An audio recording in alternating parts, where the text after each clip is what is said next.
right there. All right. You sit down. So, Rodrigo, move over this way. Bears, scoot over one. No, you can sit at the end. Or you can sit next to your brother. All right, go. Scoot over. Sit there. Sit there now. Rodrigo, you sit. Sit over. All right. Good. We got more kids than you to show off from.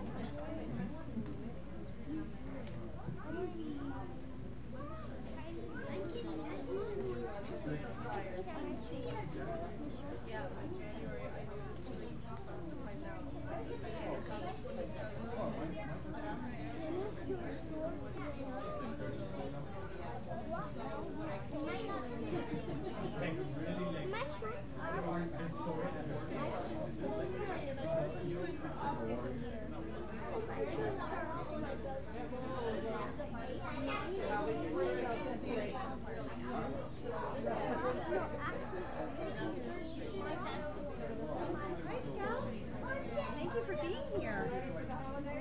Yeah, you?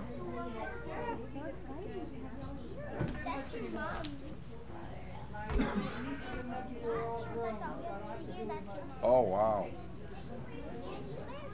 All right, so let's see.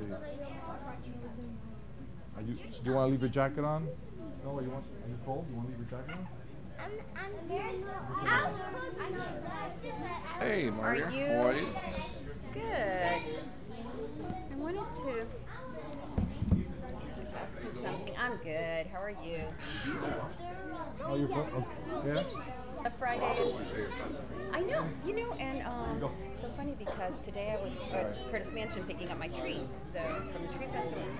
So Melinda goes, I told her, we went to space and we love going up there. It's just Yeah. the Smithsonian and the monuments and all this.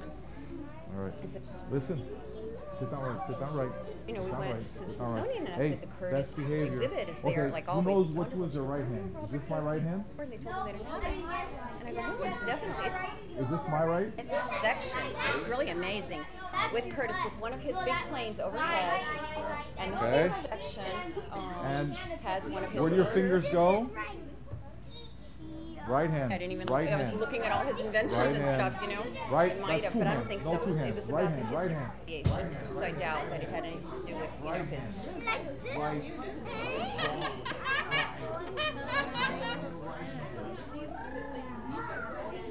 Hey, right hand. That's left hand. Right hand. The Lincoln Monument Memorial, and I still am like, No problem.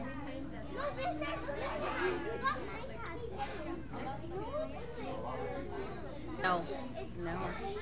We got really good flights round trip out of Miami. So my husband and I are very opportunistic travelers. If beep or whatever. Yeah, it snowed the first day we were there. It was the first snow of the season, but the flight.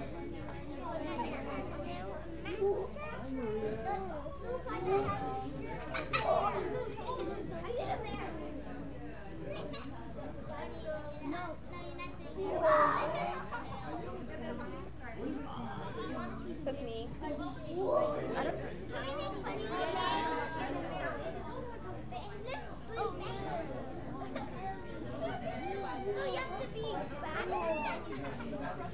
So did you have to? So it was just on there. You click, and then right away, what I loved is it was so easy to click into. Oh my God, you freaked me out.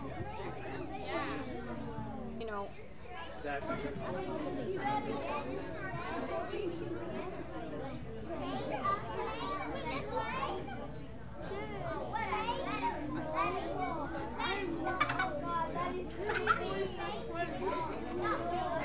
Have you seen it? Have you seen it? I brought the just how it looks like. I'm so bad with papers. I'm always like. Basically, I mean, it's so simple. It's an easy screen to see. How much? I'm in the top 20%. No, the top 20% is 103 gallons per day. I'm at 206, so just under. So that's an incentive in itself to move up a little bit, which I thought was wonderful. Yes. And then then I don't think I printed out. Oh, here it is. Yes. Okay, this is. You can see. Now look at this. We were out of town Friday afternoon. We left Friday afternoon, came back Sunday night. So Saturday nothing shows up. Hey guys, sit right. Okay. Sit right. Then it has the cumulative. It also shows compared to, you can't really tell in this color, but like one is gray and one's the other, so it shows. All right, boys, turn around for the picture. Come on.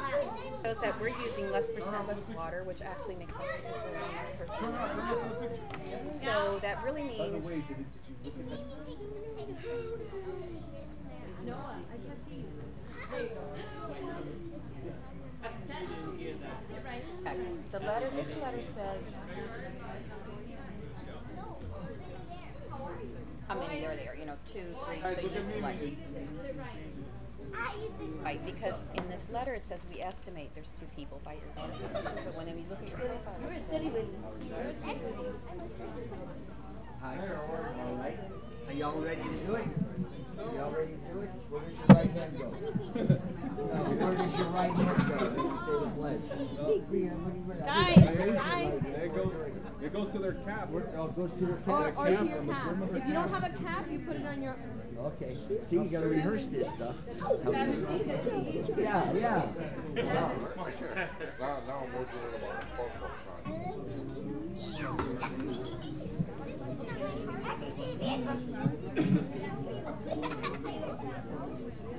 but it's the outside.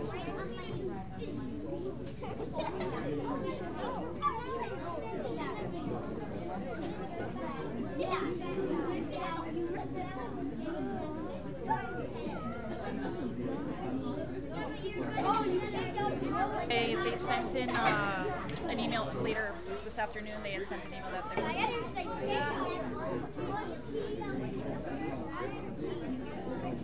Give it to them. Okay.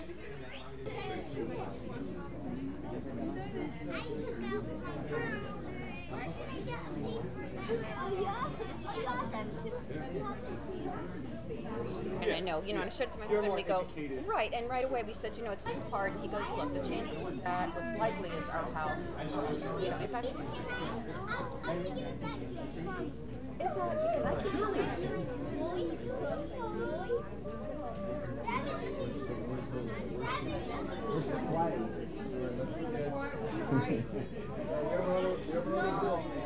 We need a wolf,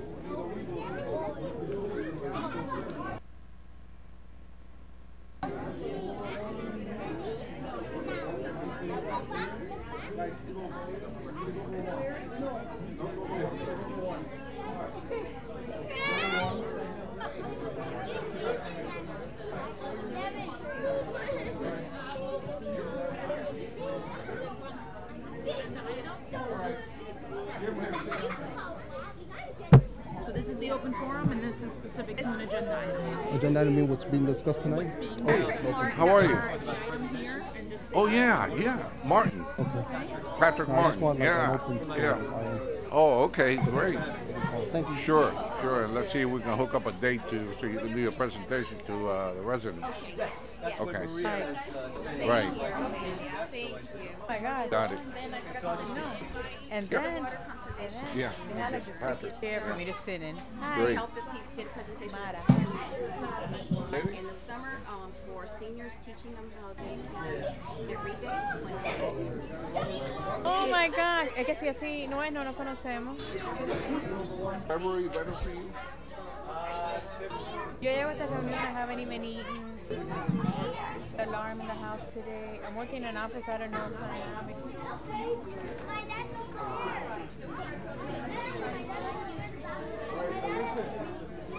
Boys, when you go up there, you go by rank. You listen?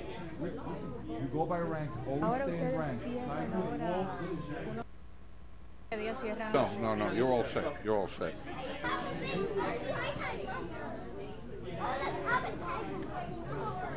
Told me you were going through that.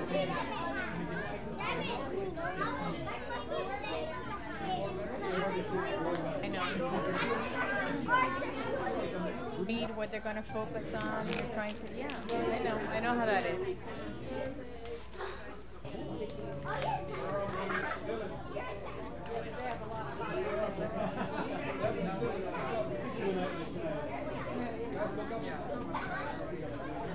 No, but I want to go when the action is happening. Yeah, I will. I definitely will. I promise. Okay, let's shoot for that. Well, I met you. Yes. Oh, you're the one for the.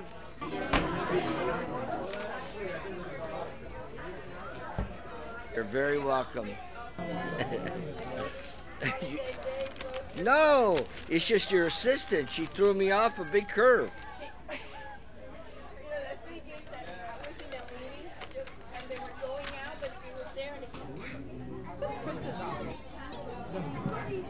Oh, I understand, but then she couldn't say I'm her assistant. I thought it was talking to you the whole time. I said, what is this? No problem. Now, you signed up, right? Sign up on the open forum. Sign up on the open forum. And the podium. Because I couldn't put you on the agenda, it was already done. Fine.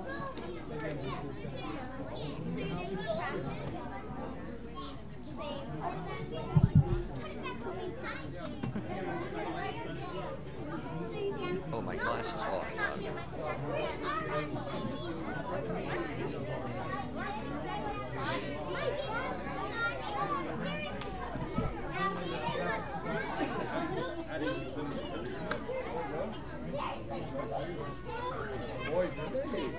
Hey, but she's getting Patty, how are you? taller.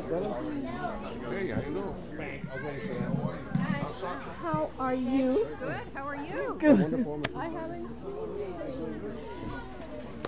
We haven't done any more on the parking. Remember, because two big tenants are leaving in January and February. So now we have space. So I have somebody doing an assessment. Pardon the interruption. I didn't mean to Oh interrupt. my gosh! How are you? I love when I see her.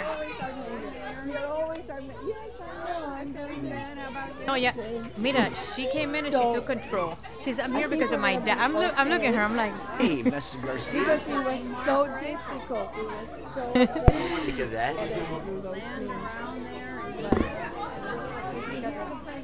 she's, what a personality, okay? You'll see the 6 apartments he's going to build on 29 Palmetto Drive. Remember you had asked me?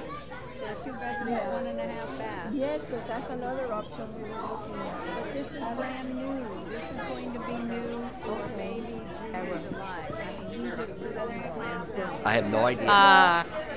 What's his name? Came and put him there. Yeah, he's in the back. So he will pay special attention. Almond? 11.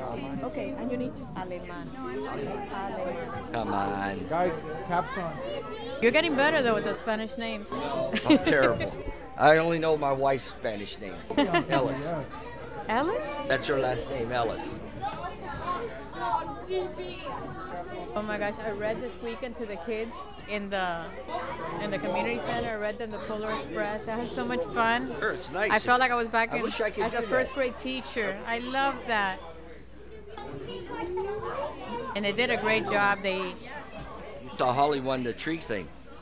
yeah? Veterans Day, for heaven's sakes, and I set it up and I just forgot it. A couple meetings we've And I had since. forgot to catch you.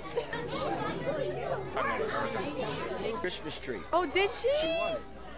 Nice. I didn't know that.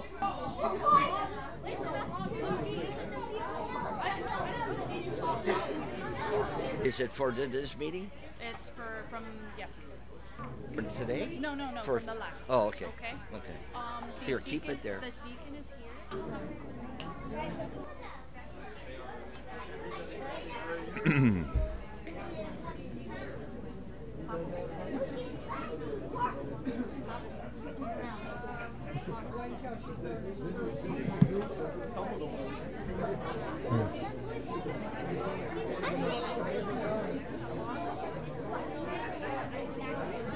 Oh yeah. Deacon. Can I just say Deacon Jose? Yeah. Well, after we do roll call, we do invocation, I'll call you up. You can grab the microphone.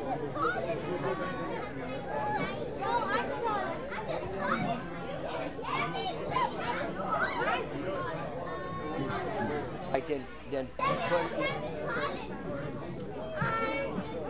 I mean talking.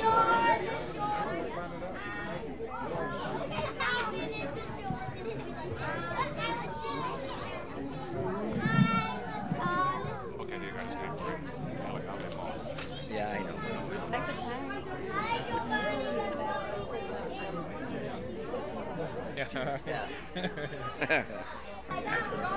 I don't know, man.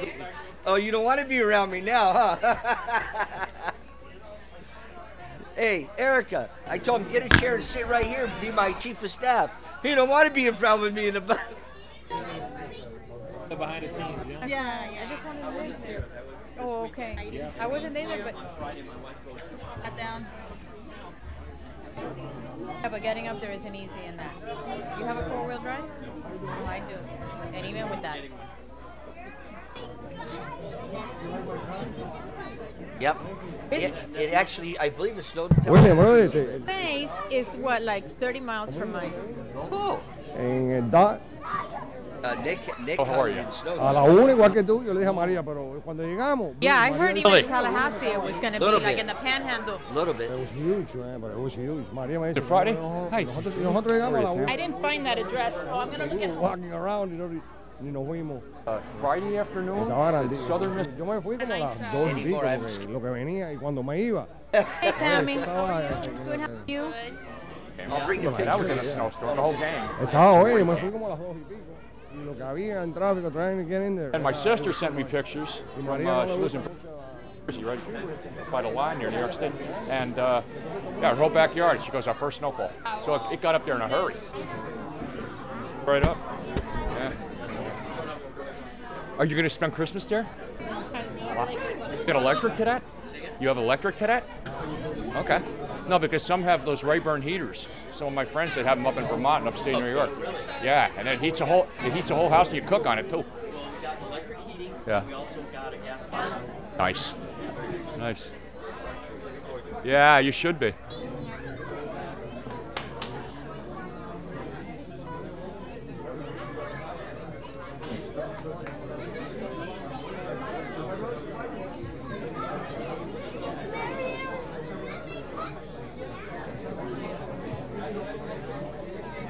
Almost.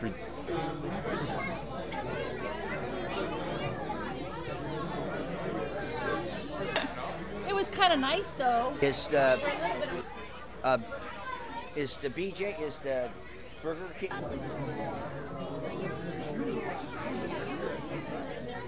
But is he here? I haven't seen it,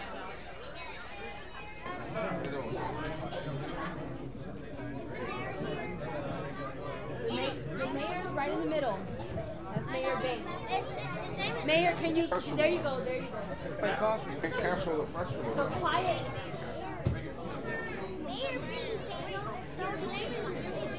Can you just tell him it's on your job description and go sit down? No? Sorry about that. Sometimes I just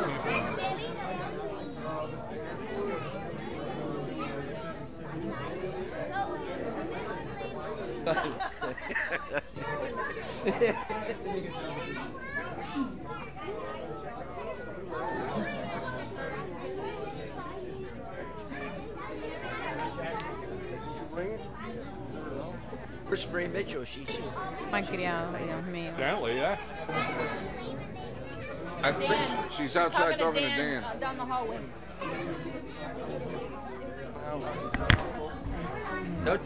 you know, you have a whole week to talk to the. Hey, Tom. You have 3 weeks. Hi.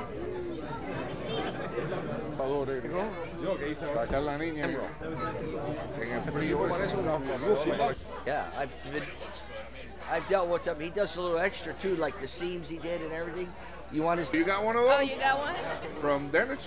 I might ask you for his number. I might ask you for his number. Call me at work. I have it. I don't have it at home. Last week. You know they moved to Cape Coral. Yeah. Yeah. They're a very handsome family. You know that Hey, she started speaking Xavier. Is that young Z right? Like a little Christmas tree. Spanish all the time. One day in the car, she started speaking English with me. He's taller than me, man. What happened? I don't know. Hey, pal. And they, Here. yeah, that's soccer star. This one here. That's a soccer star. Yeah, but right? she's beautiful. Yeah, too. she is beautiful. She's a model. She's tall, thin. Yeah, yeah, she does. Oh, no, you weren't. Boy, he shot his first hog with me.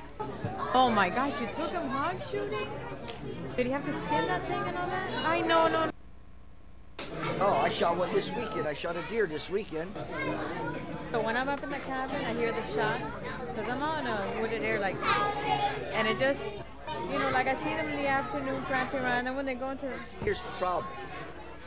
They're overpopulated, I know. But not only that, we eat them. I know, and I cook them. I cook venison. I mean, after somebody brings it to me after they hunt it, I don't... Bambi's already dead. I didn't do it. I made a Bambi joke. You know, deer killing. I shot a buck this weekend. I'm good. How are you, Councilman? Very well. Merry Christmas. So sore from hunting. Hi. I'm bruised up and everything. Maria wants to go on the next hunting trip, she said. Yeah, Maria, you want to go on the next hunting trip? I shot a nice buck this weekend. I didn't bring my phone. My cousin's house. No, is already prepared. Oh, I make it. I have some in the freezer right now. Okay, Come so over if you now. bring some, That's I'll what I'd cook like, it. but I don't want to make it. No, I can't have you over, Maria. Violet Sunshine. Talk about anything except clothes and fashion. Call the roll, please. Where's Erica? He sent her to get hot cocoa. Erica, you ready? Where's the hot cocoa?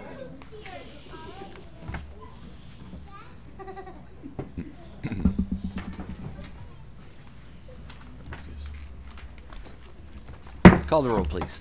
Mayor Bain, I'm here. Vice Mayor Mitchell, Here. Councilman Best, Present.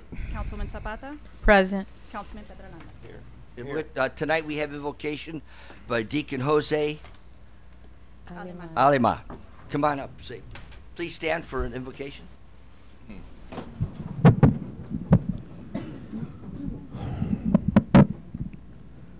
Lord, we are meeting today to conduct matters of Miami Springs City.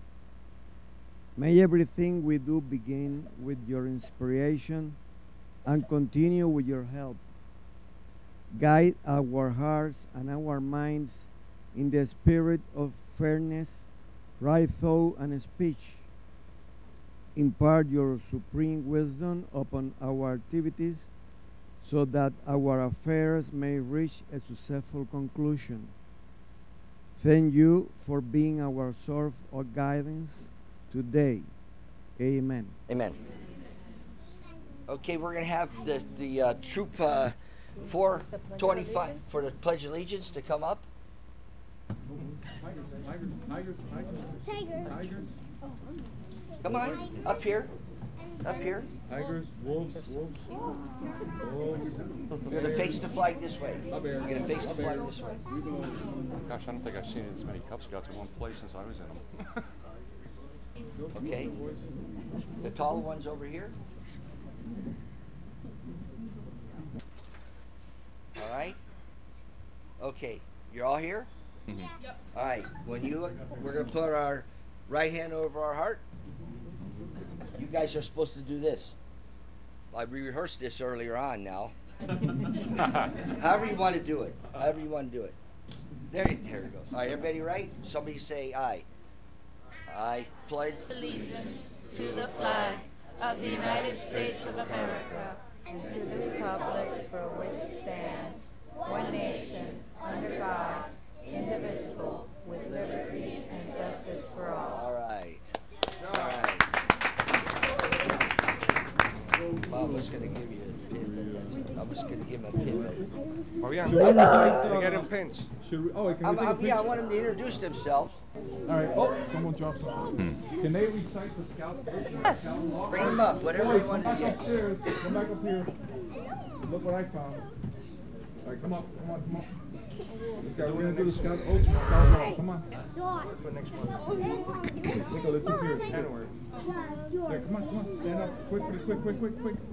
Here, we're gonna do the scout oath and the scout law. Ready? Stand up there. Get up there. Go. Ready? So, all right. You guys know the scout, right? Scout oath, right? On my honor, I will do my best to do my duty to God and my country and to obey the scout law, to help other people at all times, to keep myself physically strong. Mentally awake and morally straight. Now the scout law. A scout is trustworthy, loyal, helpful, friendly, courteous, Kind, obedient, cheerful, thrifty, brave, clean, and reverent. Awesome job. Very proud of you. Let's take a picture, Mom. No, stay.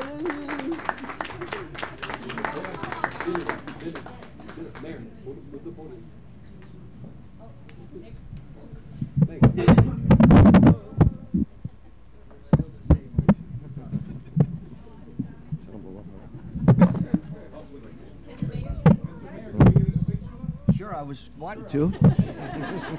Wait, take the picture. I was wanting to. I want to give them all a little pin, too. Oh, thank you. Come on up. Okay. Let's take the photo up. Okay.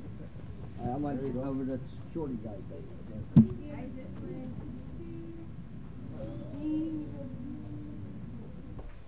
Okay? Like that one, you got it? All right. You're gonna introduce yourself. You introduce yourself, your name, and where you go to school. Okay? Come over. Line up right here. We're gonna give you a little pin too. Come over here. Right here. Thank you, Mayor. All right. All right. You ready? Come on. Your name? Guillermo. How old are you, Guillermo? 7. 7. Your name? Aiden. How old are you? 9. Fabian, and I'm 8. 8. There's a pin. Yeah, give him a pin. Go ahead. Let's go. Your name? Gabriel. And how old are you, Gabriel? 8. 8. What school you go to? Isaac Academy. Okay. All right. Vincent. I'm 7 years old. All right, Vincent. How are you? Merry Dylan, Christmas. 6 years old. All right. Ethan, 6 years old. I like your uniforms the best. The colors, they're nice. Jacob, and I'm 8 years old, and I go to Blessed Trinity Catholic School. All right. Good for you. Jaden, I'm 8 years old, and I go to Blessed Trinity Catholic School. All right. Nicholas, I'm 9 years old, and I go to Springview Elementary. That's where I graduated from. Liam, and I'm 11. where And do you of go? course, I go to Shelton Academy. Good for you. Tyler, I'm 10, and I go to Flamingo Elementary. Flamingo. Rodrigo, Springview Elementary. All right. Devin Tassie, I'm 8, and I go to Isaac Academy. Emil Pacheco, and I go to Isaac Academy. Isaac Academy. I'm Noah, and I'm 7, and I go to Isaac Academy. Matthew Melion, 10 years old, go to Miami Springs Elementary. Matthew Mejia, 10 years old, Doral Academy Elementary. Oh, I already did. You did? Well, where'd you go? You come all the way around over here? Don't do that to the mayor. Well, let's give them all a nice hand for what they do. All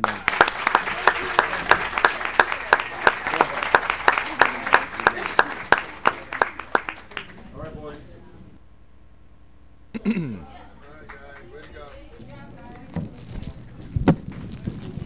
The mayor's next, right? Yes. The mayor? Yes. Mayor Garcia, can you come up here for a second? I need my glass.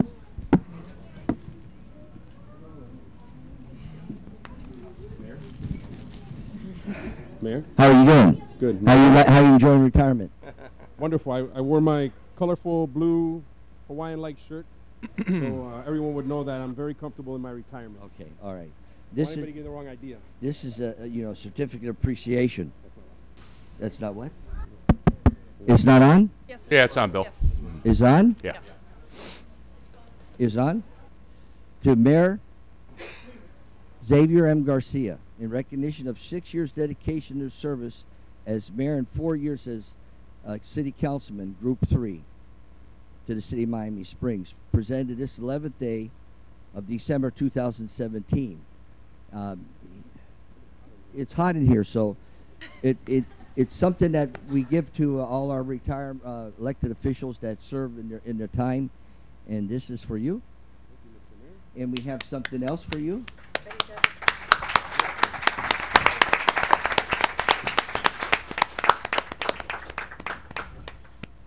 Who did this?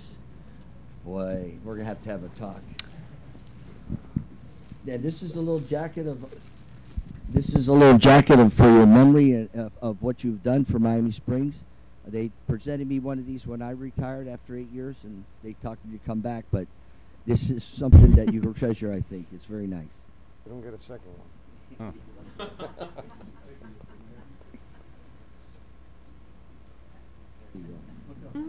It's nice. Is it okay?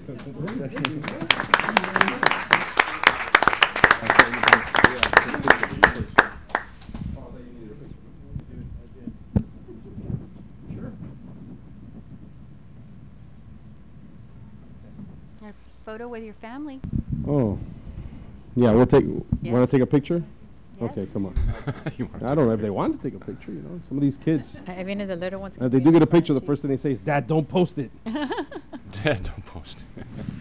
They're all so tall. Oh, the thorn, Mom. Wait.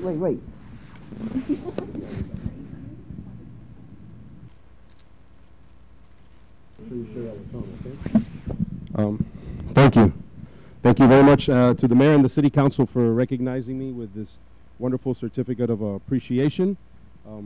I should be the one that brings something for you all and for the people for my appreciation for you all electing me to office and allowing me to do this job and get reelected every time I decided to run for reelection.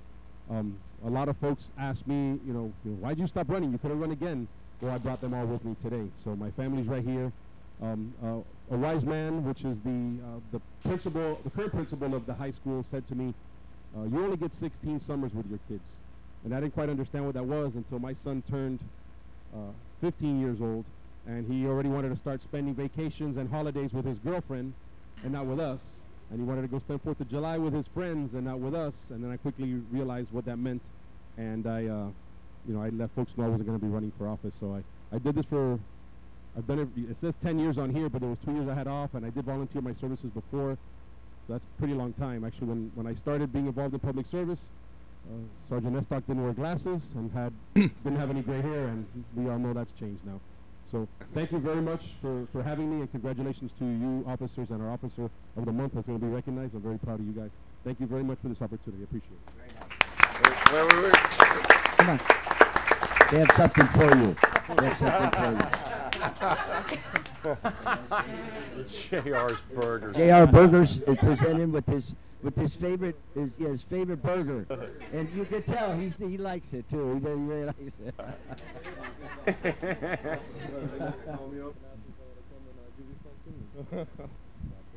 Listen, you know I really like this jacket and this award, but this just takes. I know. Take a picture.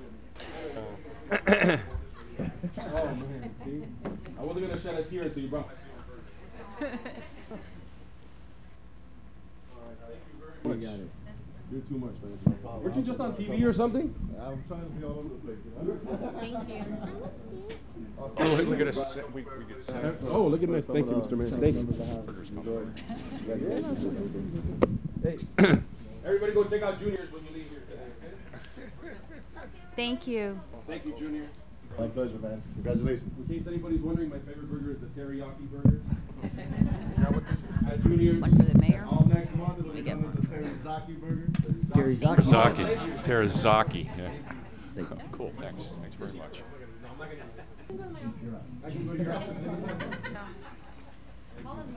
Give mine to Ileana. This is such a.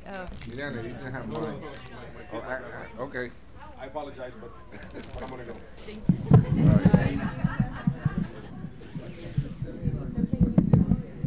Merry Christmas, Mayor. Liliana, take care of him. This an issue here, man. Look, yeah, you got the bigger piece. You know there's a joke there. Dios mío. Congratulations. Thank you very much. All right. Good seeing you, sir. Merry Christmas if I don't see you. Goodbye. Merry Christmas, everybody. Merry Christmas. Oh, yeah. Chief Guzman, you have the floor. Thank you, Mr. Mayor and members of the council. For the presentation of the Officer of the Month, I would like to call up Sergeant Eric Estock, who nominated the officer. He'll read the nominating document. Thank you.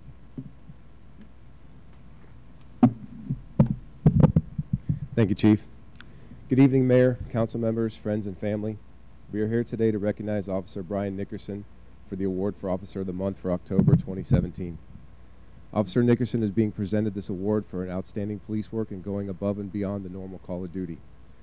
The award is as a result of two separate instances of exemplary work. The first was an outstanding arrest he made in the early morning hours of 10/17/17, and the second when he came to the aid of a resident in distress on 10/29/17. Regarding the arrest, Officer Nickerson was acting FTO that night and training Officer Helfner. The two initiated a traffic stop on a vehicle occupied twice on Northwest 36th Street. The driver had a suspended license, was very nervous, and appeared to be under the influence of a stimulant. The officers noticed this and eventually located crystal methamphetamine in the car. The driver had attempted to hide the drugs from the officers. The driver was arrested. A search of the vehicle revealed drug paraphernalia used to both ingest and sell the drug, and the driver was charged with 1 felony and 2 misdemeanors. But at that time, Officer Nickerson discussed with me on scene that he had a feeling that more was going on with the two people that met the eye. Officer Nickerson and Officer Helfner then separated the occupants and began to investigate further.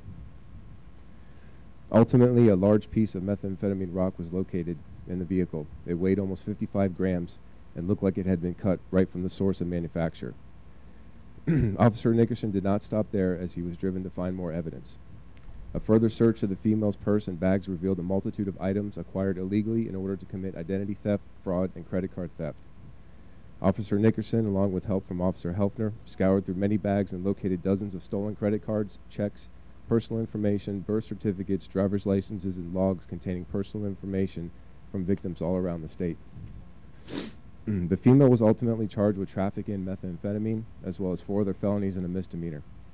Officer Nickerson and his trainee spent hours on the side of the road investigating this serious crime and were able to take 2 dangerous individuals off the streets and begin an investigation into a potential crime ring that preys on the identities of innocent victims. Officer Nickerson and his trainee went way above and beyond the call of duty to obtain quality evidence that may potentially convict the female and sentence her to a jail for a substantial amount of time. He may also have prevented future fraud and identity damage to unknowing victims. He did an excellent job of both participating in the arrest and observing and directing his trainee while on scene. And if I just may pause for a moment, I would like to also include Officer Helfner here today. He was the trainee on scene, and he also received a letter of commendation in his personnel file for his actions as well. Secondly, on October 29th at about 11:37 at night, Officer Nickerson was preparing his police car for shift when he noticed a woman's face on the ground in the tall grass across the street from the police parking lot. He found an elderly resident in the 100 block of Dakota Drive lying there in the cold and dark night. The resident appeared to have suffered from a stroke or a seizure and fell into the swale in front of her house. She had been there for some time as she was cold and incoherent. Officer Nickerson immediately rendered aid and called for an ambulance. The resident was transported to the hospital in stable condition. Had it not been for Officer Nickerson's vigilance, the elderly woman may not have been found until the morning and could have suffered more or possible fatal injury. I would like to congratulate Officer Nickerson on a job well done and ask you for your consideration in naming him Officer of the Month. Thank you.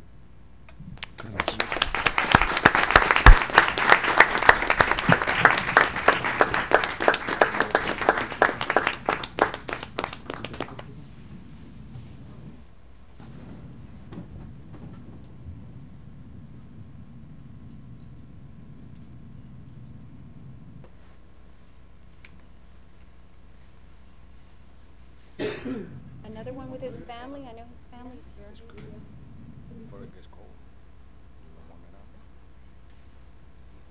Chief, would Want to take a picture with your family? Yep. Come on up. Aurora. Come on up. Elizabeth. Come on. Otherwise, he's not going to say anything, so come on up and... You're going to say something tonight? Okay. I'll really feel proud if you No, would. Elizabeth, I'll take it. I really would.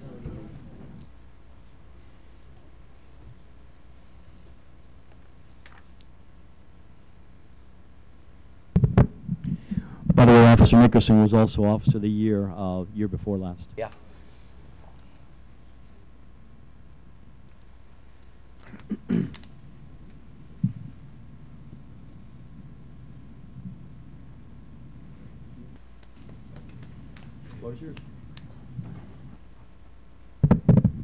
I'd like to thank Sergeant Estock for nominating me for the award, and Chief for looking at all my work and thinking I was worthy for Officer of the Month. Also, I wouldn't be able to have done all the paperwork and investigation if it wasn't for my trainee Hefner, and I'm happy I was able to train him. So. Very good. Thank you.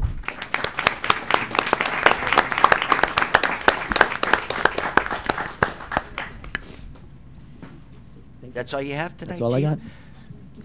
Congratulations. Good night. You guys got to go on the road now? Some of them do. Some of them have to go on the road? Take care. Thank you. All right, we have just Mr. Martin here? 4D, yeah. For the water? This is Mr. Patrick Murphy. He's the Water Conservation Manager for Miami-Dade Water and Sewer Department. And he is here tonight to present a brief presentation of their Water Smart program. Mr. Murphy would also request that council allow him to do a resident seminar on the program sometime in probably February of 2018 at the community center. Mr. Murphy? Mr. Martin, you have the floor. Okay, thank you, City Council, for having me here do a brief presentation. I promise it'll be short and sweet. I have a presentation up here. I just want to see if I can get it to work. Perfect. Okay.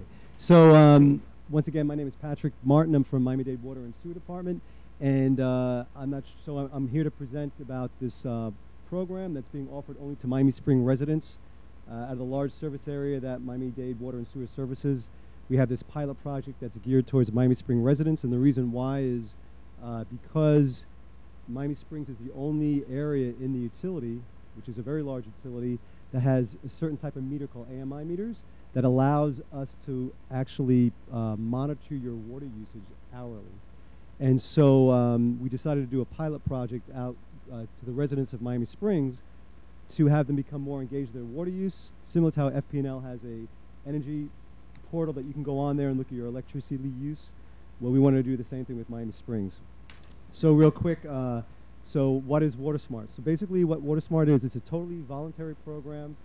You probably have received a letter in the mail from Miami-Dade Water and Sewer telling you what it's about. As I mentioned, it's going to enable you to engage more with the water use and look at your water use up to like the previous day's use, definitely your previous month's use. We're using it because we think it's a way of getting people to become more engaged with their water use, and in turn, when you become more engaged, maybe reduce your use. The goal of the county is to try to conserve water. The county's growing. We have a limited water resource, and so it's really important for us to keep that resource sustainable into the future and to provide water for all our needs. And once again, I mentioned this is only to Miami Spring residents, this program. So the idea is that basically we want to take this data that we're collecting from your water use and allow you to start using it and looking at it. A lot of people don't realize their day-to-day water use, what it is. You don't even think about it. You get up in the morning, you take showers, we flush the toilet, we cook with it, we clean with it. And so what happens is that you get your water bill, and at the end of the month, sometimes people say, whoa, I can't believe it. My bill is higher than I thought it would be. And most of the time, it's just they don't realize how much water they actually use. So we want you to become more engaged. So this is a very long thing. I'm not going to get into it, but basically we sent out. There are about 2,500 residents in the city that were sent letters to become more engaged, and we sent the letter out. And now it's been going on for a couple of months, and a lot of people don't sign up. And we understand that's how it works. People are very busy and they get things in the mail and they have a tendency to disregard it. But my hope is being here tonight and introducing it to you that more people will take a look at it again and maybe think about using it. What we're going to do is during the course of you using it, you can go online, download it as an app on your phone, and you can actually look at your water use. What we'll do in addition to that you can do daily. We'll send you like a quarterly water report that's going to show you your water use over the period of 3 months. And so the idea, actually it's going to be more common than that, maybe like every 2 months. So this way you can see what your water use is. And the premise of the program is that we monitor your water use and we actually will compare your water use to similar residents in your community. And we base it on the size of your home, the number of people in your home, and also the size of your property. So believe it or not, people have a tendency to look at that and say, wow, if my water use is higher than a similar resident that's the same size home and the same number of people, it might start making you think like, hey, maybe I can reduce my water use similar to what they're doing. So that's the approach that it takes. You should have received a welcome letter from us telling you a little bit what it's about, and also providing you information on your household profile. And the letter just went on to explain what the program is about. And as I mentioned, it prompted you to actually go online and access the portal and to take a look at it. And if there are any changes, if the wrong number of people were listed for you, you can go ahead and change that to the correct number of people. And then you should have received the first water report. We sent that out just a couple of weeks ago. And this slide just gives you an idea what it looks like. Once again, you're not required to use it. It's just a total voluntary program, but we really like you to use it because we think that it's actually going to save you money in the long run when you become more engaged with your water use. We actually send the information via email, and we also send information to you via mail also. You can opt out if you want. If you're on it, you can actually opt out of it if you like, so that's up to you. And this is what it looks like. When you go onto the portal, it actually you can pull it up on your phone or on your laptop, and it basically just gives you a summary of your water use. It'll also give you alert notifications. If your water use is higher than it normally is, we'll actually send you an email saying, hey, did you know that your water use was higher this month? And that's really helpful. A lot of people may have a leak in their home and they don't even realize it. And unfortunately, sometimes you don't find out till you get your water bill and the water bill is higher than you expect it to be. And then you say, hey, there's something going on here. But the beauty of this is that you can actually go on daily and monitor your water use. And if you see something that seems abnormal, then you can actually take action and give us a call and we can help you out. That's what the alerts are. They're high bill alerts and high use alerts. And basically, the beauty of it is that you can track your water use over time, daily, your billing period, which I think is monthly here in Miami Springs, or you can look at your yearly.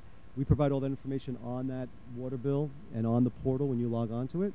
You're going to be compared to similar households, as I mentioned, so it's nice to see what your use is compared to others.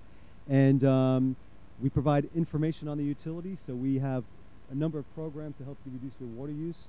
We give rebates for installing high-efficiency toilets, faucets, and shower heads. We'll provide that information to you. You can also, once again, it'll help you find leaks if you are having a leak and your water use is abnormal.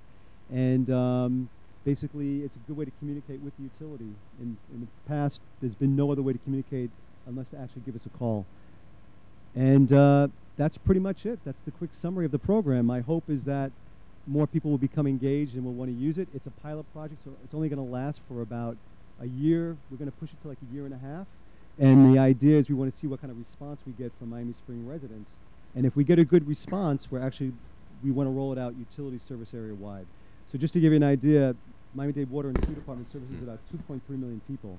Now the population that we're looking at in Miami Springs is only 2,500. So based on our experience with those 2,500 people here in Miami Springs, could potentially lead us to this rolling out to the whole service area wide. So thank you very much for having me here. and I hope people will take a look at it. If my number's on any information you get, my telephone number's on there, my name, you can call me directly, and I can walk you through things if you have any questions. Thank you. Through, Thank you through so the much. chair, Mr. Martin. Yes. Thanks for being here tonight. Sure. I saw that the notice that came from WASA and read Okay. it, but so some folks might not have. We have the paper here tonight. You might want to announce the telephone number so it could be published. That might be a good way for you to get it out there as well. Sure. You mean give you my Paper right here. my telephone number? No, the number to call for the program. Yeah, that's my telephone. I'm going to give you my direct line to my office. So It's actually maybe the site, right, is probably easier. The Website or WaterSmart yeah, sure. Well, okay. Well, I'll give you my telephone number. It's 786-552-8972, and that's the direct line to my desk. So I'll be there at the desk most of the time. I'll answer your questions. You can always leave a message, a voicemail. I'll be sure to get back to you. And as far as the email the website address is, I actually don't have it in front of me because it's on the letters that you get. I actually have it. Do you have it? Do you want to read it? Awesome. She's actually engaged. She just told me tonight that she logged on, and it was really, really easy to get on, right, Maria? It was probably one of the easiest things I've ever done. 2 seconds and you log Right. on and you see, right, and the most amazing thing is I was able to see my water usage for this past week. I was out of town Saturday. It showed no use Saturday, a little more on Sunday when we got back Sunday night. So it's really amazing how Right. to the minute it is. Excellent. Good. I'm glad you had a good experience. So it's really easy to get on and log on to the portal. So the web address is www.miamidade, that's all one word, miamidade.watersmart.com. That's it. Thank you. Have a good evening. Thank you. And I just wanted to say to thank Patrick. He's been a great resource to Miami Springs. He offered a program to the seniors this summer, teaching them how to conserve their water and all of the rebates that are available to them. And he also did a program for Miami Springs at the Women's Club earlier in the year on water conservation. So he's been a great resource. He's very accessible and. Well, there's a workshop. We're going to schedule a workshop in but there's some kind February, of hopefully. environmental event occurring. The solar. The solar. No, there's something else. Something else for the residents. Oh, I know what it. Yes, it's the Women's Club. The Women's Club, healthy people, healthy planet. Yes, So I'll you're right. to that too. Whenever I go to these events, I always provide information on water and sewer has a lot of different programs, and so I bring all that information. Thank you. Is this also good for commercial? Well, it actually will. Right now, I think it's geared mostly.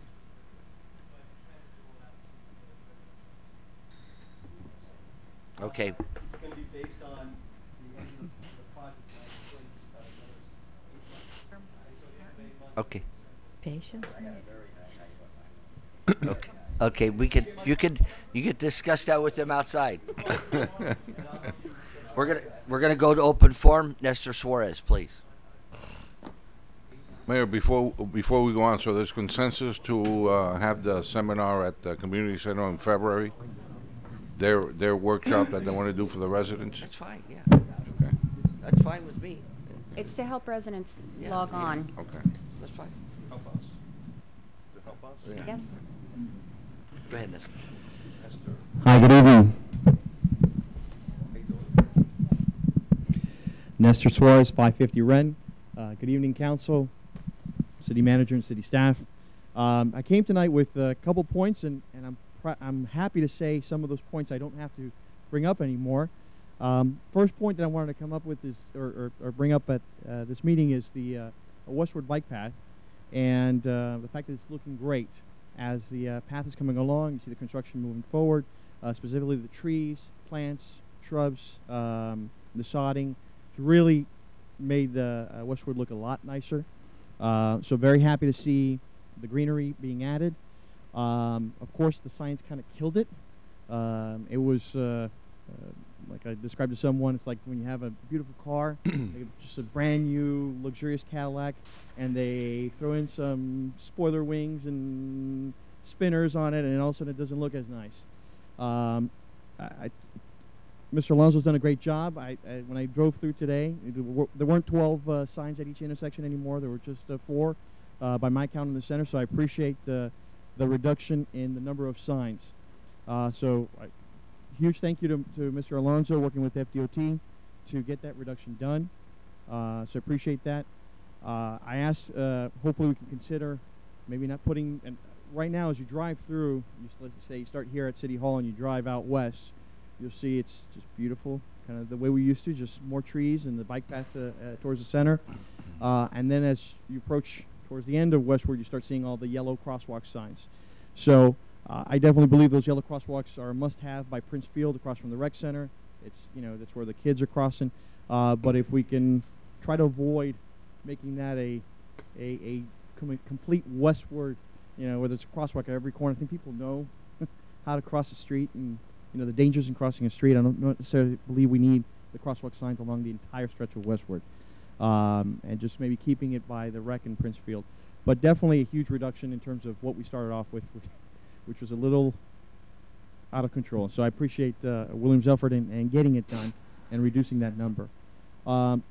The only last thing I want to talk about on the path is just, is the path ADA compliant all the way through? Because we know pedestrians are using it today, even when it says sidewalk closed, they are using it. And just questioning whether the path is ADA compliant or not. So I'll leave that to you. Thank you. Thank you. Maria Diaz.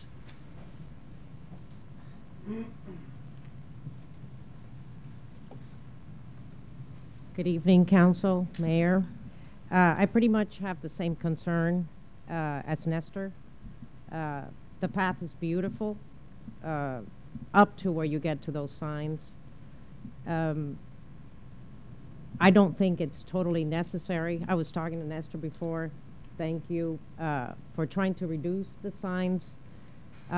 Is it a path for walking? Is it for bikes? Curtis Parkway does not have all those signs. People get along. They don't run each other over on bikes. So I don't know why it had to be specified for bikes. Is there a reason why it was specified for bikes? Well, what I'm going to do is allow open forum to go through. Okay. And then we're going to move the report on the bike path up after open forum. Okay. And we'll answer some of the questions. Okay, and again, if we can reduce the amount of signs, it'll make it a beautiful area, but the signs are really an eyesore. Gotcha. Thank you. What is Osvaldo? Arbello. Council, Mayor, good evening. I'm here to talk about an issue that we're having in our neighborhood, very close to your house, Mr. Mayor. Since March, I've been in communication with the office of Pepe Diaz and also Rebecca Sosa regarding the noise that's coming from that new plant that they built at the FEC. I don't know if you guys are aware of what's on the other side of that fence. Okay, FEC has built a liquid gas conversion plant that's converting gas into liquid. That's my understanding. FEC is now the only railroad in the United States that's that's operating on this gas. This gas is 10 times more, the energy it produces is 10 times more powerful than diesel in case of an explosion or a fire. The noise this plant is emitting is ridiculous at all times of the day. I met Councilman Petrolanda at the car show this weekend. I have recordings of the noise, and it's ridiculous. We also have a sulfur smell in the air, which, from my understanding, they use sulfur to detect leaks in that gas. So basically, between the train horns and this plant, they've turned our corner into an industrial park. It's on Saturday nights, Friday nights, in the morning when I go to work at 6 o'clock. It's running at times, and that's right now. But as they increase with Amazon building, with Amazon now at the FEC warehousing, and possibly taking more warehousing, we're probably going to see trains coming in and out of that plant all the time, and that plant is going to run at all times of the day. So it's an issue. I've been in contact with Olga Hernandez from Pepe Diaz, and it's back and forth, but there's nothing being done. I haven't contacted the city because I thought it was more on the Medley side, but since March to today, it's getting more and more and more, and it's a constant noise in our backyards. You're having a party at the house in the backyard, that noise is in your backyard, and now we're getting the smell. I don't know if I would have the ability to just play the video of what this is. I don't know if you guys even aware of what this is, or you guys even paid attention. I mean, you drive by our neighborhoods and it's constant, and every resident now is noticing it's not the train anymore. It's this plant that's running in our backyards, and I don't know what we can do about it. You know, but it's an environmental issue. I think it's a noise pollution issue, and you know, if nothing gets done, the only option is to go public with this information. But then it might impact the values of our properties, and that's an issue. And I'm a block from your house, Mayor, so you know where I live. Yeah, I know where you live. I don't know if you've heard the noise. Yeah, I haven't. I can't say the truth, but I haven't really I know about the gas line and all that stuff, but I haven't bothered me any. Like I said, if I would be able to play the noise, Go ahead, play it. Go It's ahead. on Is it very long? Excuse me? How long is it? But the You can play The it. video? Play it for a minute. Oh, or so. it's a couple seconds. Oh, Yeah, sure. Go ahead. Mayor, right after I spoke to him, I drove by. After I left the car show, and it's there. Okay. I mean, it's loud. Yeah. All right, go ahead, play it. Put it right on the speaker in front of you. Okay. This is this was Saturday before I left to the car show. That's from the corner of Saturday my night, house. 6:30 at night. On Saturday night. That thing was run all day. Sometimes they ran Saturday all day until Sunday morning, then they shut it off. And it's only when they must be producing this gas. Right. But my bigger concern is, you know, what if something happens? Is our city prepared to handle that? I know it's on the Medley side, so we don't care, but you know, I'm probably 500 yards from that plant. Gotcha. So All right, we'll look into it. so it's an issue, and I like to bring it up, and maybe Thank you you. guys can help us out. Well, we'll get All some right. answers if we can. Okay. Thank you. Besides the train. Thank you for coming. Thank you. Margaret Yeah, I'd get it. Jimenez. Could we get your name Mr. and Arbella, phone could you number? please thanks.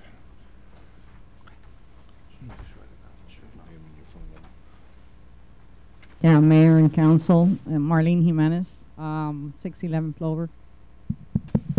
It's on. It's It on. is? Okay. Just about the bike path. I was concerned. I didn't realize it was just going to be bikes. And I've seen people walking, and then I see all the signs that say no walkers.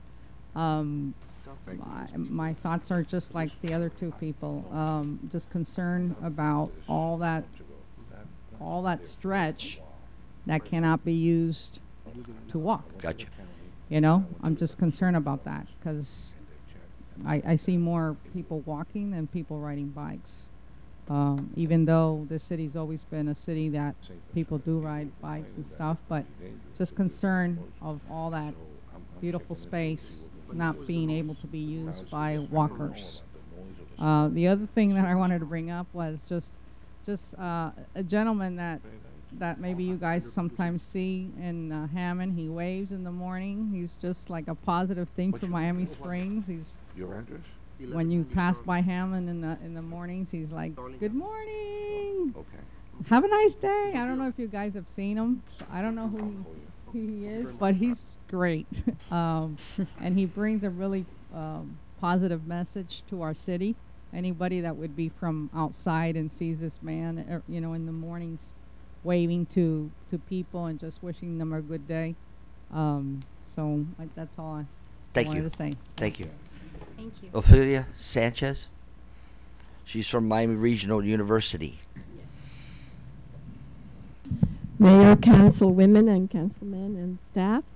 Thank you so much, first of all, for giving me the opportunity to come and give you an update. When we came in the past, I said I would keep the council informed of the status of the university because we feel that this is your university. This is Miami Springs University. That's the way we see it, as well as for other people as well, other students. But when we moved in January of 2016, the school had mostly a nursing program, a school of nursing, and it was mostly the associates in nursing. This was a special program. Many of them were for foreign physicians who could then have an opportunity to become RNs and continue the medical career in a very short, innovative way. Since then, we have added the bachelor's program for nursing. We have added 2 master's programs for nursing. And now I'm really, really happy to say that we also now opened the School of Business, where we're offering an MBA, an executive MBA program that will start in January. So the university, when we moved in, Miami Springs was a place that quickly we loved.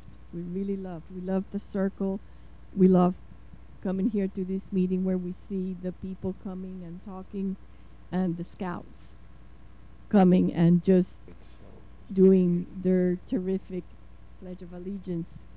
So this just kind of makes me even more and more enthusiastic about what we're doing, and I want to make sure that the council is aware of the trust that you have placed on us and the fact that we really, really appreciate it.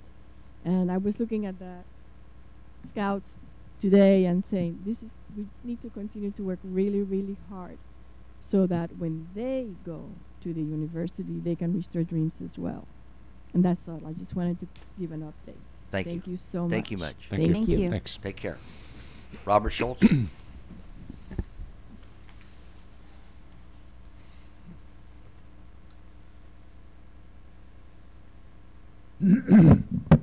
Yeah, my name's Bob Schultz, 100 Sunset Way, Miami Springs. I'm here for the bike path. Obviously, everybody's pretty much beat it to a pulp. I appreciate, and everybody appreciates, the fact that the signs that came down. It was really bad, and everybody knows that. And if some way the ones that are there now, like Nestor said, if they could just stay, if they have to stay, if they could just stay at the area around the recreation center and not all the way down Westward Drive, because they're pretty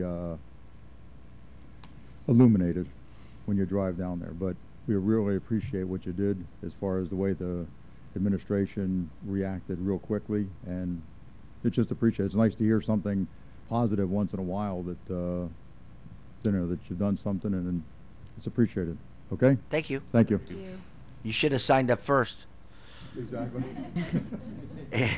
Ellie Diaz.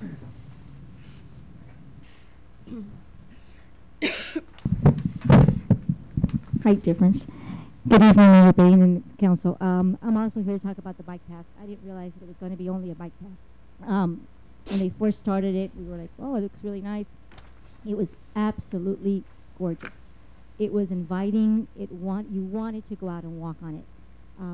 I have my son's friend lives at the end of Westward. We're on Swan and Lawn. We named it the Time Map because it was going to be the connection between the two of them walking back and forth to each other's houses. And then up go the signs that they can't walk along the bike path. As the other ladies were saying, over on Curtis, over on Royal Ponciana, on Ludlam, the path is shared. And there aren't any issues. Maybe if you want to divide it, half for walking, as we do at the rec center, we have half for walking, half for running. Maybe you can do it that way. But to take it away from residents who want to walk, who want to go out and exercise, and it's so welcoming, and now it looks, well, I haven't seen it today, Mr. Alonso. I haven't gone out today. I just came home straight from work. But it looked hideous. It really did. It took away everything that you had done with it. It was absolutely gorgeous, and all of a sudden we were like, yuck. So we ask of you, if, as Mr. Suarez, and I rarely agree with Mr. Suarez, but I do on this one. It's good. If the signs have to be there, I understand there's safety, there are children that are crossing, but maybe lower the height. They are up so high that they're just stealing away the view from the whole thing. I'm more concerned about the people that are walking on it and letting their dogs use it for a restroom area than I am about the kids or people walking along there and sharing it with a bike path. Thank you. Thank you. This concludes the open forum. We thank all you people for coming to talk to us before the holidays, taking your time out. And I think that while they're still here, it'd be a good thing to go over your report on the Westward Bike Path. I'll let Tammy give you a report on the progress and the completion date and all that. But as far as the signage, as soon as the signage started going up last week, I didn't need to get phone calls from people. I could see it myself that it was a little overkill on the part of the engineers. Because remember, they're looking at safety and liability issues, so they want to cover all their bases and protect the city. So they say this is how much you need.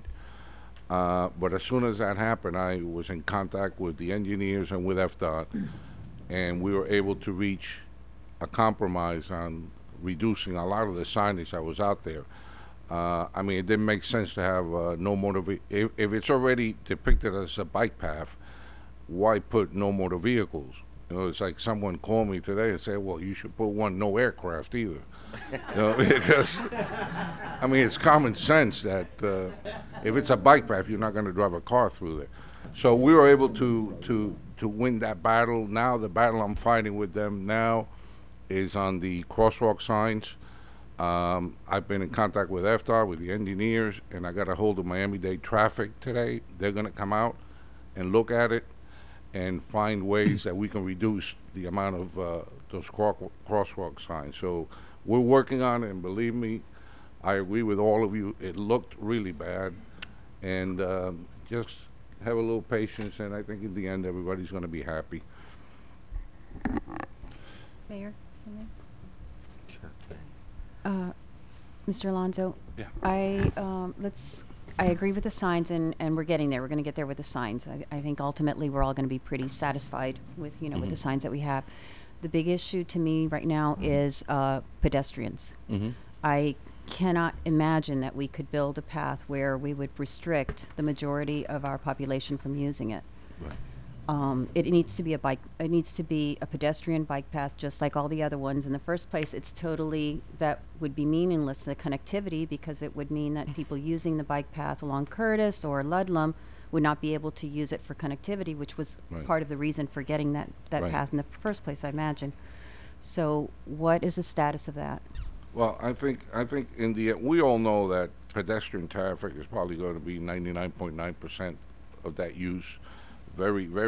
I mean, if you're one of the real bicycle riders, the guys with the uniforms and all that, You're out on the road. You're not going to want to go on that path, because every block you're going to have to stop, or at least be cognizant of the traffic coming through. So most of the people are going to use this is going to be used by probably fathers that want to take their kids out to teach them how to ride a bicycle, or people that leisurely ride their bike, like Joe Deary, for example.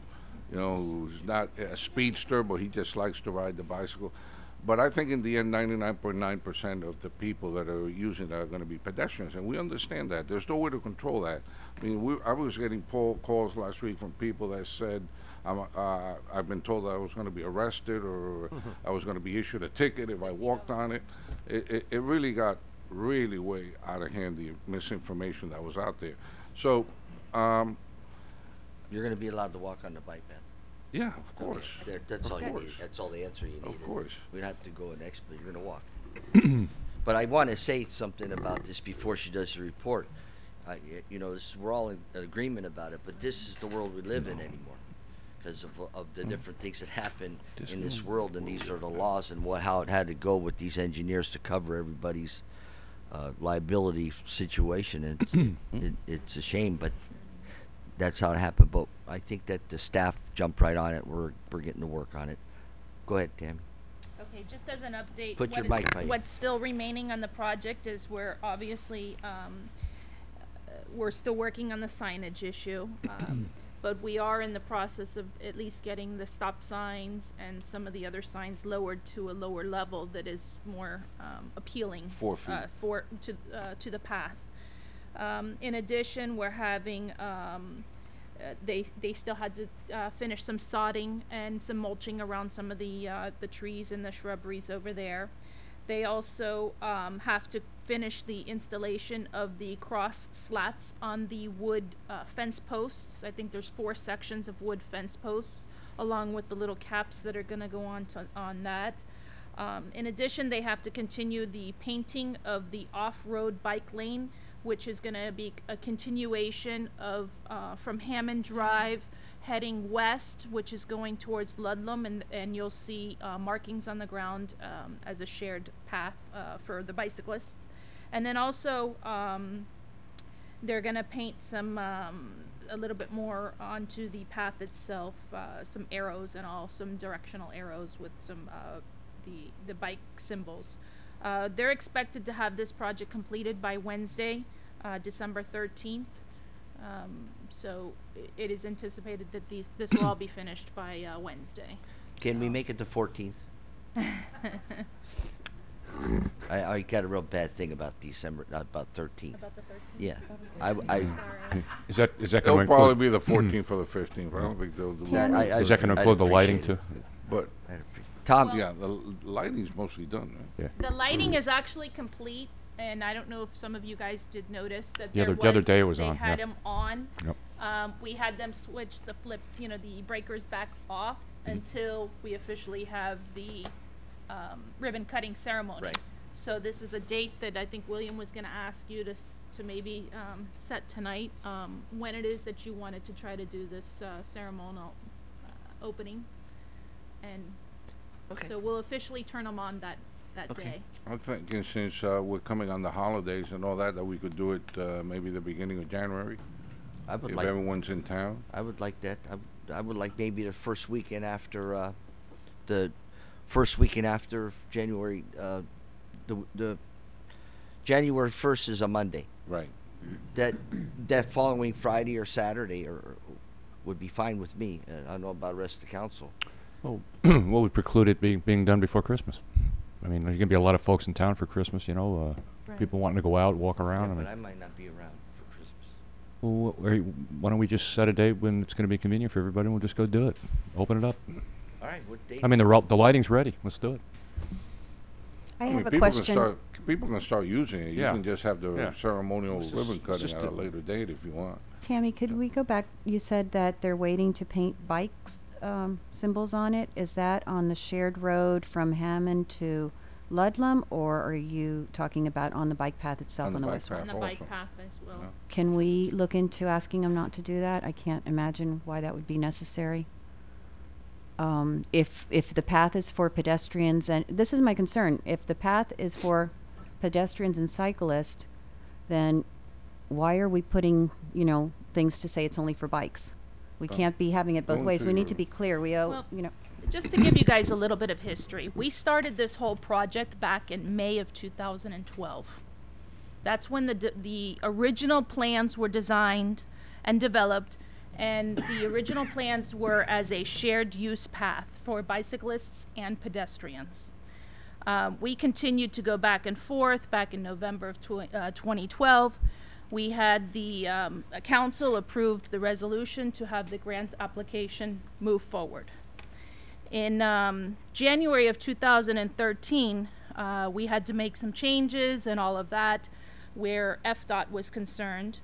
And then back in April of 2013, we were ranked number 6 out of 12 when we made our presentation to FDOT. So in July of 2013, we were awarded the grant money for the bicycle path. At that time, it was considered a shared use path. It was for bicycles and pedestrians. Then later on, so we, with all of that, we sent out press releases, we started advertising it, we started announcing it as a shared use path. As time went on, of course, FDOT, we had to have a traffic study done. We had to have a few things done in order to continue with the process of the funding through the Florida Department of Transportation. Long story short, it took us that many more years, all the way up until December of 2015. Finally, FDOT says the only way that you can get the funding for this path is to be able to make it a bicycle path only, which required us also to add the sidewalks, which was the 4 blocks of sidewalks that were missing along Westward Drive. So we were so far into the game at this point. I mean, mind you, this had been since 2012 that we were working on this. We had invested all of the site plans with, with working with that. We had already been awarded the funding from FDOT. So at this point, if we were to turn away and return that money back because we did not want to do a bike path, essentially we would never be looked at for many more years to come to get any more grant money from FDOT. I mean, that's just the simple truth. You know, behind the doors, they've kind of told us, do what you got to do, get the path up, finish the process, and, you know, it's in your right of way. You're going to eventually do what you want, but let's get through this process. I mean, that was kind of behind the scenes, behind closed door conversation. Let me just throw in the reason they used to say we want you can only do a bike path and not a shared was that they said in order to be shared you need at least 12. This is what they said, 12 feet. And there was no way we could fit 12 feet on that median. Well, there was. It would be too close to the road. But it had to be a straight path in order to be a 12-foot median. More tree impact. So then, more tree impact. Right. So then to to make it it winding, 8 foot, they said if you can only do 8 feet, you can only have a bike path only, not shared use. And that's where this all came about. That's how it all started. Willie, through the chair, this is not only FDOT or transportation money, but CITI money too. CITT it's is a combination one, of funding, right, correct? But the main money is coming from FDOT. DOT, right? Right. Yes. Right. And their impact at the time that we put the Ludlam bike path in, relative to. We. Because what is the width of that relative to what we have on West? Well. Yeah. And Curtis Parkway is what? 8.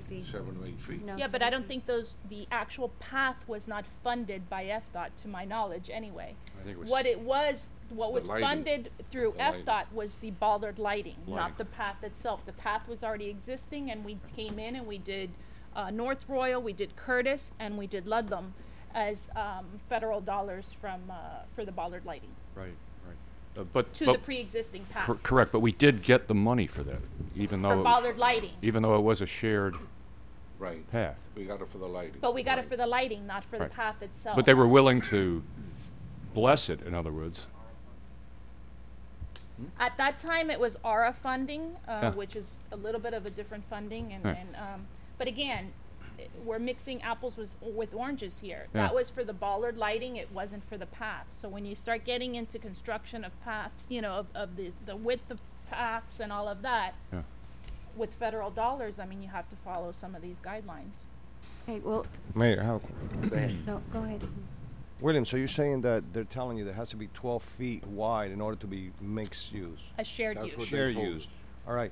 So since we don't have 12 feet, they're only making it a bike path. Can they make it a pedestrian path instead of a bike path? The Because funds were for a bike path. The LAP agreement that was brought to council at that time and was approved For was for bicycles. the Westwood Westward. Bike Path project. Gotcha.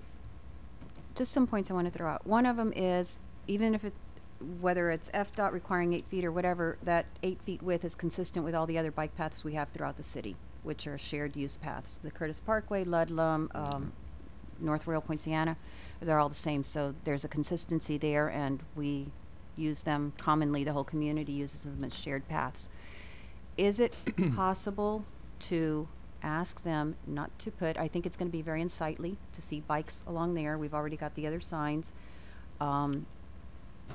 And I understand what you're saying, that they're kind of behind the scenes saying, well, later you do whatever you want, but this is kind of bothersome to me that we're agreeing to something with FDOT and then later we're just going to allow whatever. I would rather have FDOT on board, allowing us to use it as a pedestrian path. They're not going to allow us That's to not gonna happen. use it with federal dollars right now as it is, as a shared path. So what are we saying, that we're going to just allow it, pedestrians on it, and not, if somebody complains about it, we'll just not bother with it? Is that what we're agreeing to? Is that the Yes. consensus? That's Okay. essentially what we're saying. Okay, then could we still look into, not just for, this, and I agree with the residents, there's way too many signs. First of all, from a safety standpoint, there's no way that your eye can take in all that safety information and process it. It needs to be really concise for you to be able to read it and process it, like a stop sign. Can we go back to FDOT and just ask them if we could avoid having to paint the bike symbols on the path On the because, path? I can yes. do that. I don't I see think why. that would be reasonable. I mean, That if we've we already got already the have other a sign that says yes. bike path, Right, I I don't think, see and why that we would have- at least keep the path looking as attractive as possible. We can do that. Mayor and Council, I would just say that before we establish a firm record on anything, that we just sort of leave it open-ended. It's a bike path. There will be some degree of enforcement based upon the use. If all of a sudden we're seeing that it's extremely heavily trafficked by bicycles, and there's an issue, then there are alternative means for people to get around. Conversely, on the sidewalks, if it's not being used by bicycles at all, then certainly there's a possibility for pedestrians to use it. I'm just apprehensive about putting anything firm on our record saying that we are going to be dismissive of a condition of a grant. What Yeah. happens down the road and based on its use is one thing, but I think right now the important thing is to mitigate the unsightly impacts of some of the overzealousness of a couple engineers, and then get it to our standards as a community, and then look to see how it gets used in the future. Through the chair, a question for the attorney. Sir. Clearly, you're citing city exposure here. Is there any other city exposure relative to us going forward, like we're doing?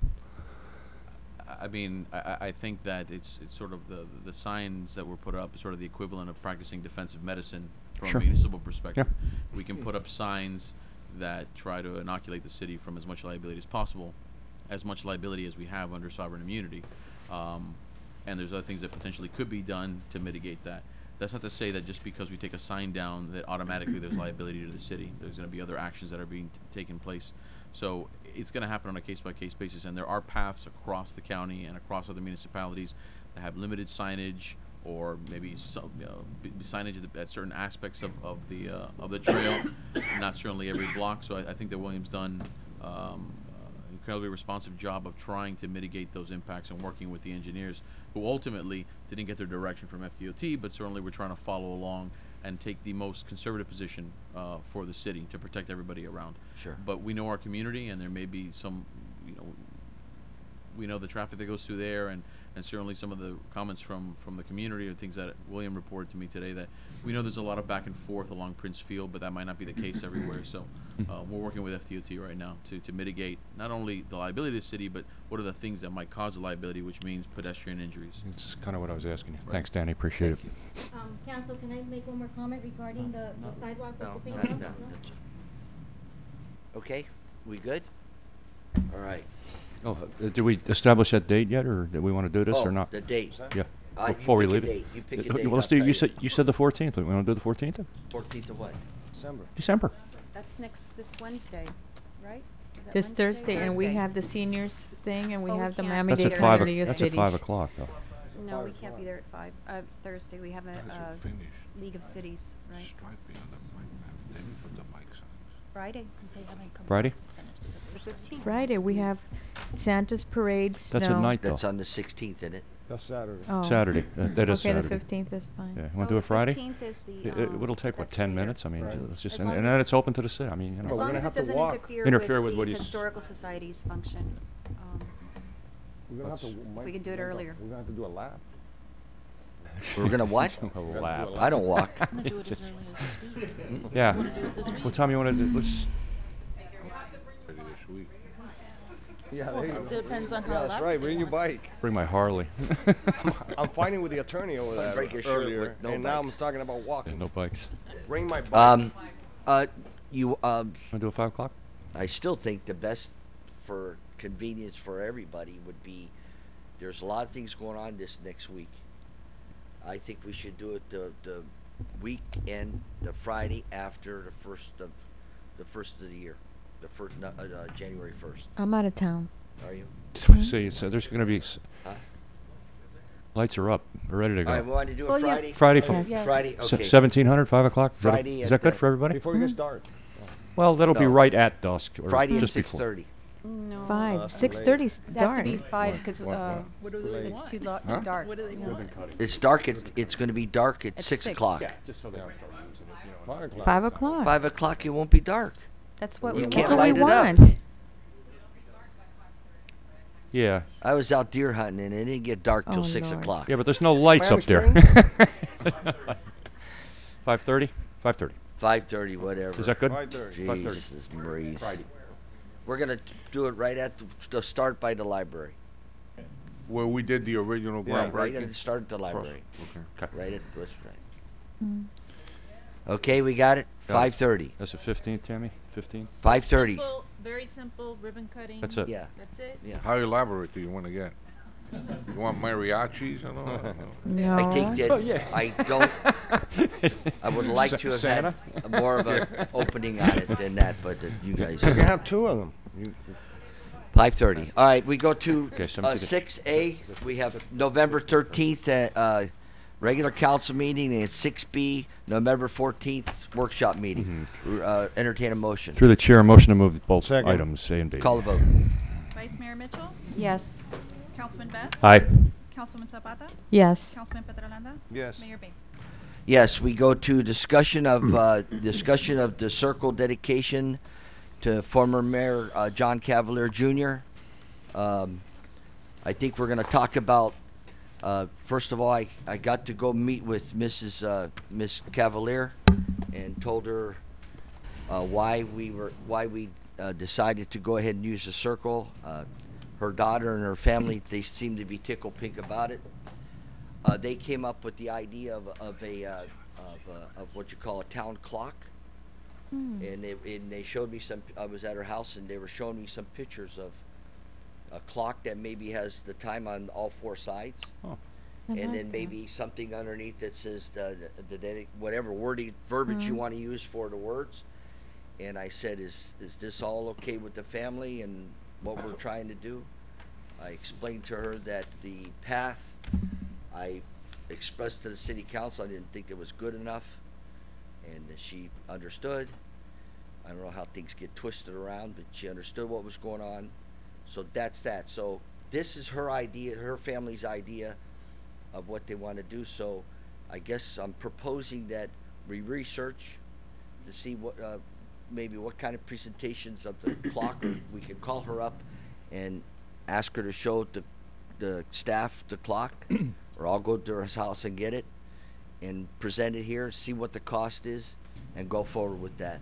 Sounds great. And the other thing, I forgot what she told me where she might think it'd be a good idea, but maybe on the incoming from the bridge coming in right there where the other monuments are, or I can't remember what she said, but somewhere where it'll be visible to put. That's my proposal. Does council agree with that? I just want to make sure we understand, and I think the clock is a great idea. I spoke with someone who was very, very close to Mayor Cavalier, Roland Rivero, who was the Public Works Director, and they were very good friends. And he said that John had mentioned to him, which I think this is very special, that Mayor Cavalier had mentioned to him. I had the same conversation with him. That John had mentioned to him that what the city needed was a clock there at the end of the bike path. So this is particularly special since it seems like it's something that Mayor Cavalier had verbalized. I'd like to suggest that it be at where the bike path, the Curtis Park bike path, meets the circle. Well, I'm going to talk to Miss Cavalier, but she was more impressed. I'll call her up and find out. Okay. But we're in agreement with the clock and the thing like that, but we're Yeah, not in sounds like- agreement where to put it. Does anybody else have any other suggestions? Does Ms. Mitchell's one opinion? Do you have any other? No, You don't have any particular place I you think want to we put should it? respect what the family wants and Okay. honor that. Let me. you know. All right. As far as the place, I'll call her up and I'll find out where exactly she wants. In the Mayor, meantime, I'll I'd- contact her about the clock that they have in mind, Right. get a cost on that, and then we can determine where to place it. Right. Okay. Could I ask though, are we still talking about the circle Yes. being Mhm. named for him and the clock, or? No, the clock. no. The clock is the memorial, the memento. With At the his- circle. Yes, Mhm. with his name. Hmm. Okay. Okay. So in other words, it's the clock, and then underneath some kind of a word, a name saying what it's dedicated for. Okay. You got it? What's that? But the name of the circle is changing. No, it. It doesn't have Instead a of name now, does it? changing the name of the circle, we're going to put a clock there for Mr. Clock and Mayor it's Cavalier. Mayor Cavalier Yes. or whatever. Okay. Okay. All right. Sounds good. All right. Okay. 11A, first reading of an ordinance.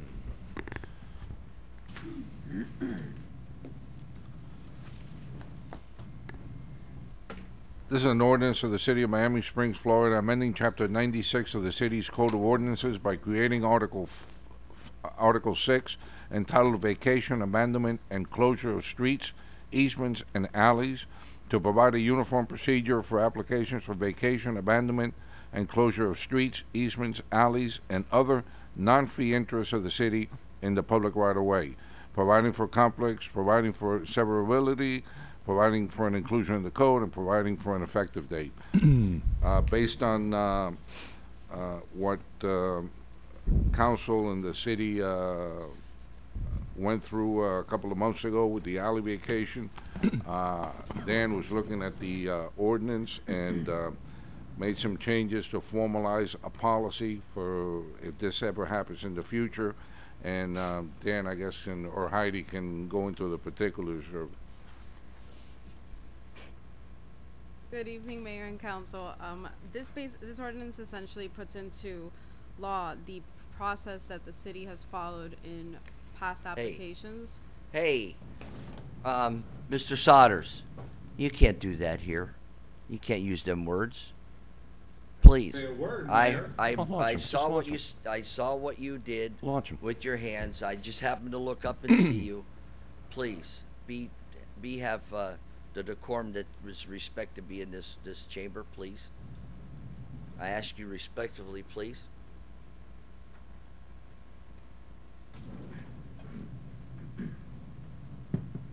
Go ahead, Heidi. As I was saying, the procedures that are put forth in this proposed ordinance are effectively what the council has been utilizing in the past. It provides for various levels of review by various departments of the city. If you have any questions, we're happy to answer them. It also includes, I forgot to mention, it includes various notice provisions so that the community is also aware of what's going on. I think between first and second reading, we'll be working with Mr. Hyde, the city's planner, to get further tweaking on the ordinance, and we're happy to speak with any of you and between now and second reading and clarify the ordinance as you may see fit.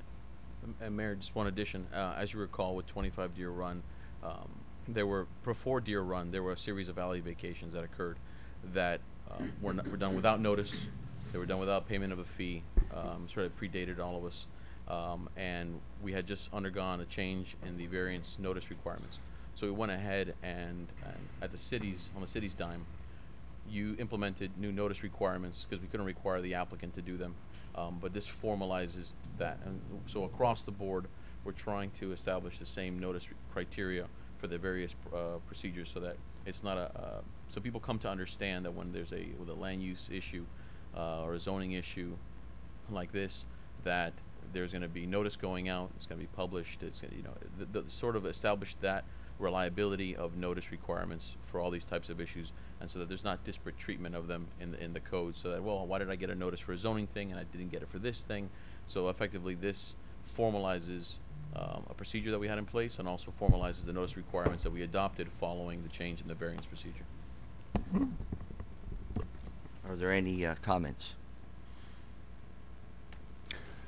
Through the chair, Dan, the verbiage seems to be cleaned up certainly better than it was. Will this preclude issues coming before us in the future that will be as, obtrusive, shall we say? It certainly won't preclude it. I mean, alley vacations are public policy in nature. I mean, so certainly if we get other ones in the future, you can all look at them on the merits of that individual application, unlike variances, which you've heard me tell you before have a precedential value. So, I mean, the kind that we had on 25 Deer Run, at least in the residential areas, is pretty uncommon since most of the alleys are used for a particular purpose, and we have, for garbage collection. We don't have the kind of lots that we've got there. We might see them. We might see them in the commercial areas along 36th Street. There are some alleys that are pretty funky that they run directly behind the properties that abut 36th Street. and that are used solely for commercial purposes, for commercial garbage collection. We received an interest, somebody called about that, but we haven't heard any more with regards to residential properties. Thank you. I'll entertain a motion. Motion to move item 11A, Mayor. Second. Any further discussion? Call the vote. I'm sorry, I'd like further discussion. You didn't give me a chance. No, this is the first reading.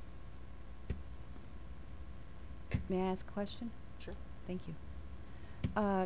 Dan, I just want to understand, with this ordinance, what we're doing is, one of the things what we're doing is ensuring that something similar to that with the property with Deer Run, the request for the alley vacation, that the residents in the surrounding area would get the same notification that they would do if there was a variance. Correct. Right? Because with 25 Deer Run, while we did it, there was no official requirement to do it. And to the city, I commend the city and the city manager for taking this step to go ahead and advise all the residents of this. So that's what we're doing now, is that from now going forward, that will be a requirement. Correct. Okay. I have a question as well. So in that case, the 25 Deer Run, the residents around the area itself, in terms of the signatures that were presented and the residents that actually were supporting or against it, is this going to put in place something to say that we're going to acknowledge the response or what people affected by the actual change, or are we going to listen to everybody in the entire community? That's up to all of you to decide individually and as a body. You can take into account as much information or not. Again, it's a public policy decision. And so if you want to factor in the immediate neighborhoods versus the entire city or the surrounding areas, that's for you to decide, and it's just one in a criteria. I don't think that was specifically enumerated, but it's not something that you don't have to disregard. You can acknowledge that however you like. I think it's something for us to consider. Out of the 230 signatures, there were only like 5 that were of that adjacent area. As I reviewed that, the whole 230 signatures that were there. So if you were on Deer Run and everybody out in the bird section is for it, well, the people in the bird section aren't really affected by it. So I'm just thinking we need to really look at that and consider that verbiage in there. I understand this is the first reading and that there's fine, but we need to consider that. All right, so you're saying that you would want to have a like we did in so I understand what you want, because we could put it in there now. You want to keep it as a local situation. I'm asking her. I think that's just basically saying to take into account the opinions of the surrounding community. What I would caution the council in codifying that, as opposed to leaving it up to your individual discretion, only because, number one, it's not as if you have city-sponsored circulators collecting signatures for or against. You have people from the community, so you don't know information that they're basing their opinion on. That's number one. Number two is that what is the geographic area within which you're requiring these signatures? And so if you don't predefine that, then it's going to be arbitrary from case to case how you're valuing these things. I think ultimately, as the decision makers, you take the information in on a case-by-case basis and realizing that you can listen to it, you can disregard it, and you have the ultimate authority to make the decision on pure public policy grounds. Well, if we don't codify it, then they will refer back to this case as having set a precedent in terms of it not having been considered. No, that's my concern. No, there's no precedential value to the alley vacations because it's a public policy decision by statute. It's not quasi-judicial in nature. I just think that the people that are Mayor, being please, get him out of here. You're gonna have to. Hey, where's the chief at? Here, hit your thing. I mean, with all due respect, I'm I'm taking gonna this have as him threatening. removed. No, I'm gonna have him removed. I would. There's no excuse for that. I'm gonna have Mr. Sauter removed from the seat. It's not precedential in nature. Yeah. Hey, better watch it. Have a nice evening. Mayor, I'm going to be filing a police report after this meeting. I'm a witness.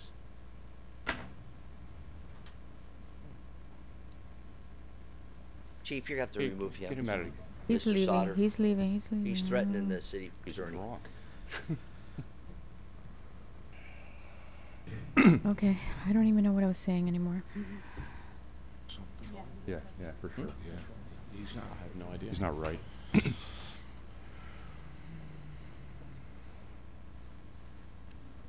All right. I want to be clear what you're trying to state. Yeah, I just guess Don't, that. wait, let me finish. I want to Okay. clear what you're, so I understand. Let me say Okay. it. You want to put something in there for the, I'm trying to understand. No, okay. I'm not trying to be offensive. You're trying to put something in there that the people that are, the concern of the people in the local area have a right to express themselves, but you don't want it to go out through the whole city? No, I don't care if it goes out to the whole city. I Okay. think that there should be verbiage in there that says that, more consideration is going to be given to the people that would be inconvenienced by the proposed change.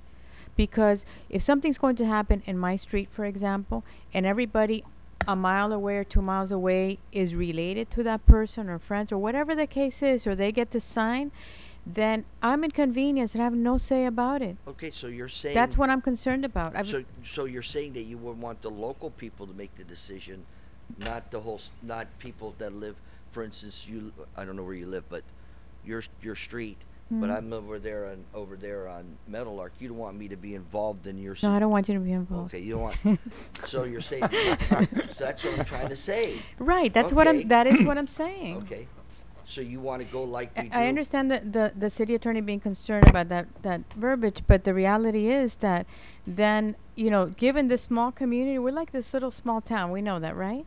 And we know people, and our friends are going to support what we want, even if they live on the other side of town, without consideration for the people it's affecting. Okay. That's my concern. Okay, then you want to make some kind of a circle around the area that has to be done. Yes. Like we do with various. Yes, I do. Okay, all right. So, but just All right. just to be clear, Basically, like we have on with the commercial and the residential, when we give the notice, we 500 have feet the radius. the circumference, or what do we call it? The radius. The radius.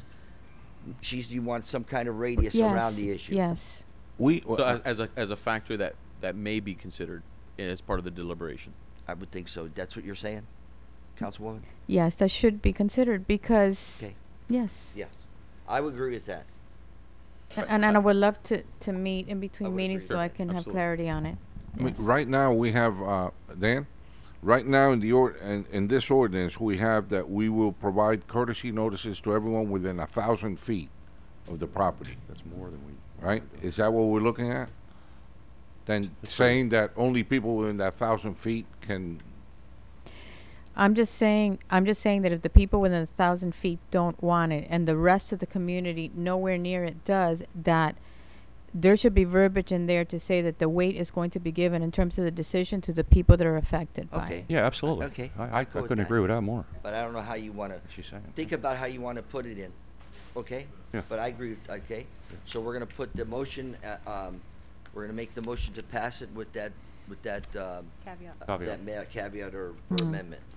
Yeah. Okay. Okay? My motion Yes. stands and inclusive of. All right. Of Maria's concern. All right, I Mara's got a concern. first in this. Mara. He called me Maria. Mara's concern. Okay, call the vote. Yes. Aye. Yes. Yes. Yes. Okay, we go to recommendation from the Recreation Department. This is a recommendation by Recreation. The council approve an expenditure in an amount not to exceed $10,590 to Superior Park Systems, Inc., the lowest responsible quote after obtaining 3 written quotes, which are attached, to replace the existing park signs at PB Dove, Stafford Park, and Prince Field, which exceeds the originally budgeted amount of $10,000 in the fiscal year 17-18 budget, pursuant to Section 3111C2 of the City Code. This project is to replace the existing signs at our parks that was approved during our budget workshops. The additional $590 Omar has found from his operating supplies budget, so there will be no negative impact on the budget over the excess. And Omar has provided samples that he and his staff have prepared of what the new signage would look like, and he's here if you have any questions. Do we have any questions? No, I read the All right. thing on it. I'll entertain a motion. Motion to approve is read. Second. Call the vote. Yes. Aye. Yes. Yes. Yes. we go to a resolution. Resolution. Yes, Isn't it C6 as resolution? Yes, it is. Yes. This is a resolution of the City That of was- Miami Springs, Florida, approving the site plan for 29 Palmetto Drive, providing for conditions, providing for implementation, and providing for an effective date. You have Chris Hyde, our city planner, here, and he prepared a memorandum for you, which is in your packet.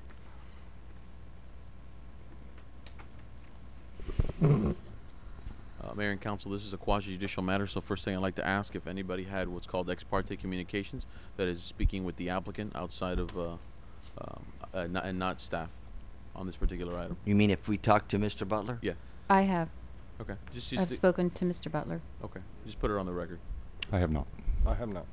Not recently, anyway. Not me. Okay. Well, this is a public hearing. I think we should allow staff to read the report, hear from the applicant, and then open it up.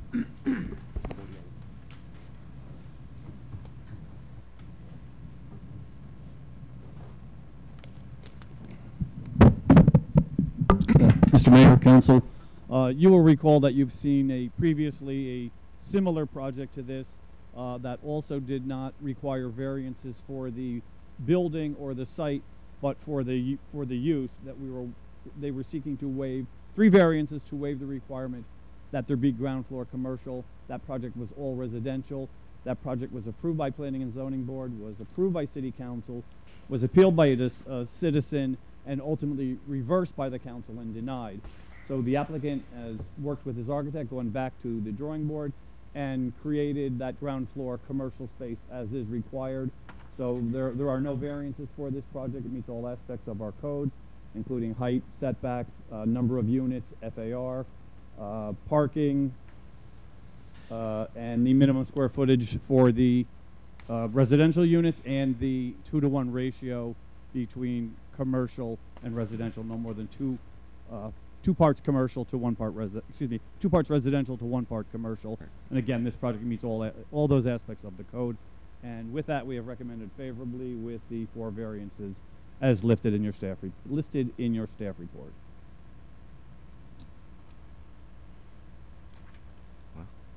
Where are the 4 variances listed? Can you tell me what page that's on? Begins on page 2, and ends on page 3. Right after recommendation. Those are the 4 conditions. Oh, the 4 conditions. No, Yeah. he said He said variances. variance. Oh, sorry, my mistake. Yeah. Excuse me. Oh, okay. The 4 conditions Right. as listed, sorry. Well, I think we're using variance also, and I had a question on page 2.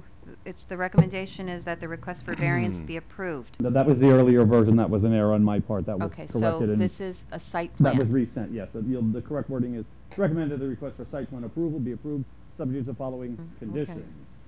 Yeah, I was confused about that. That's Yeah, this. That was my mistake. I To be apologize. clear, No variances. there's no No variances in variance. building by right. okay.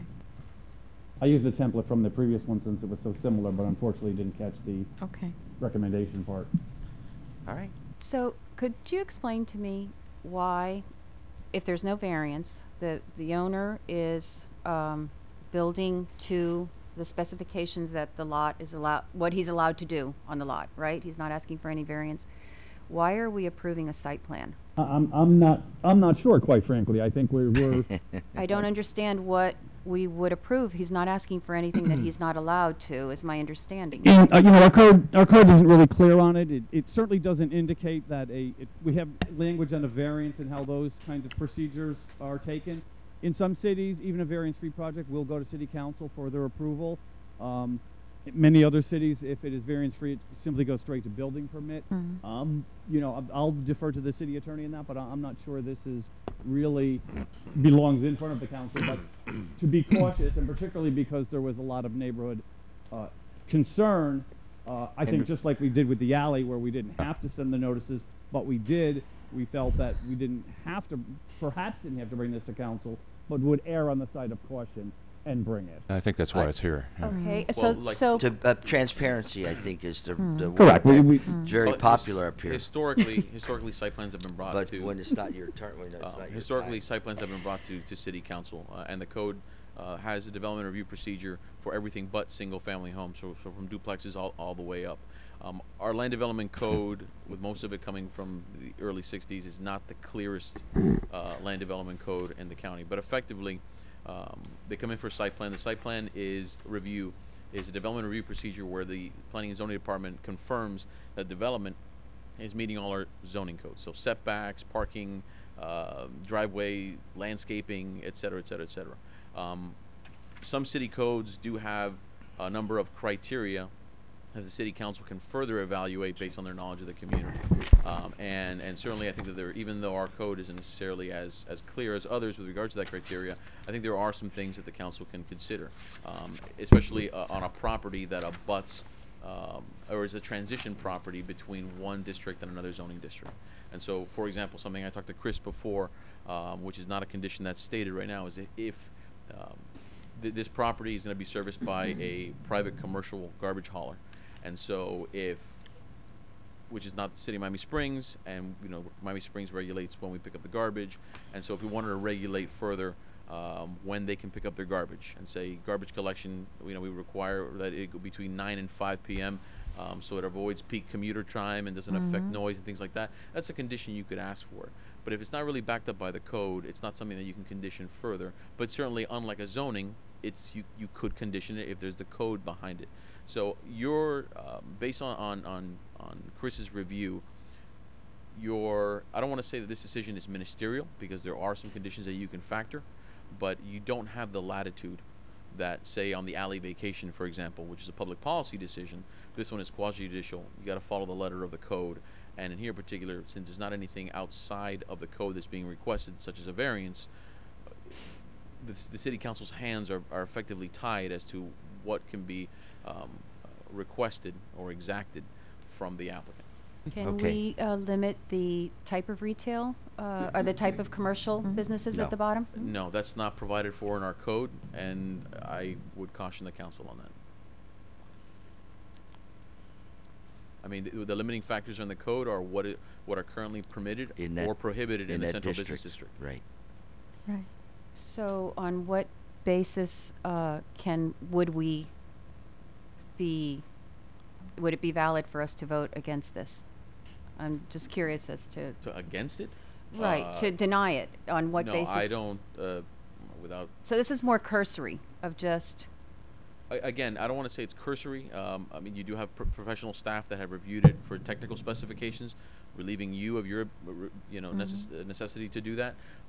But if there were other factors in our code, there are conditions or other things you could weigh in deliberating site plan. I think that site plan would be appropriate at this juncture if you wanted to consider factors that might mitigate the impact on the residents. That's something that could be done.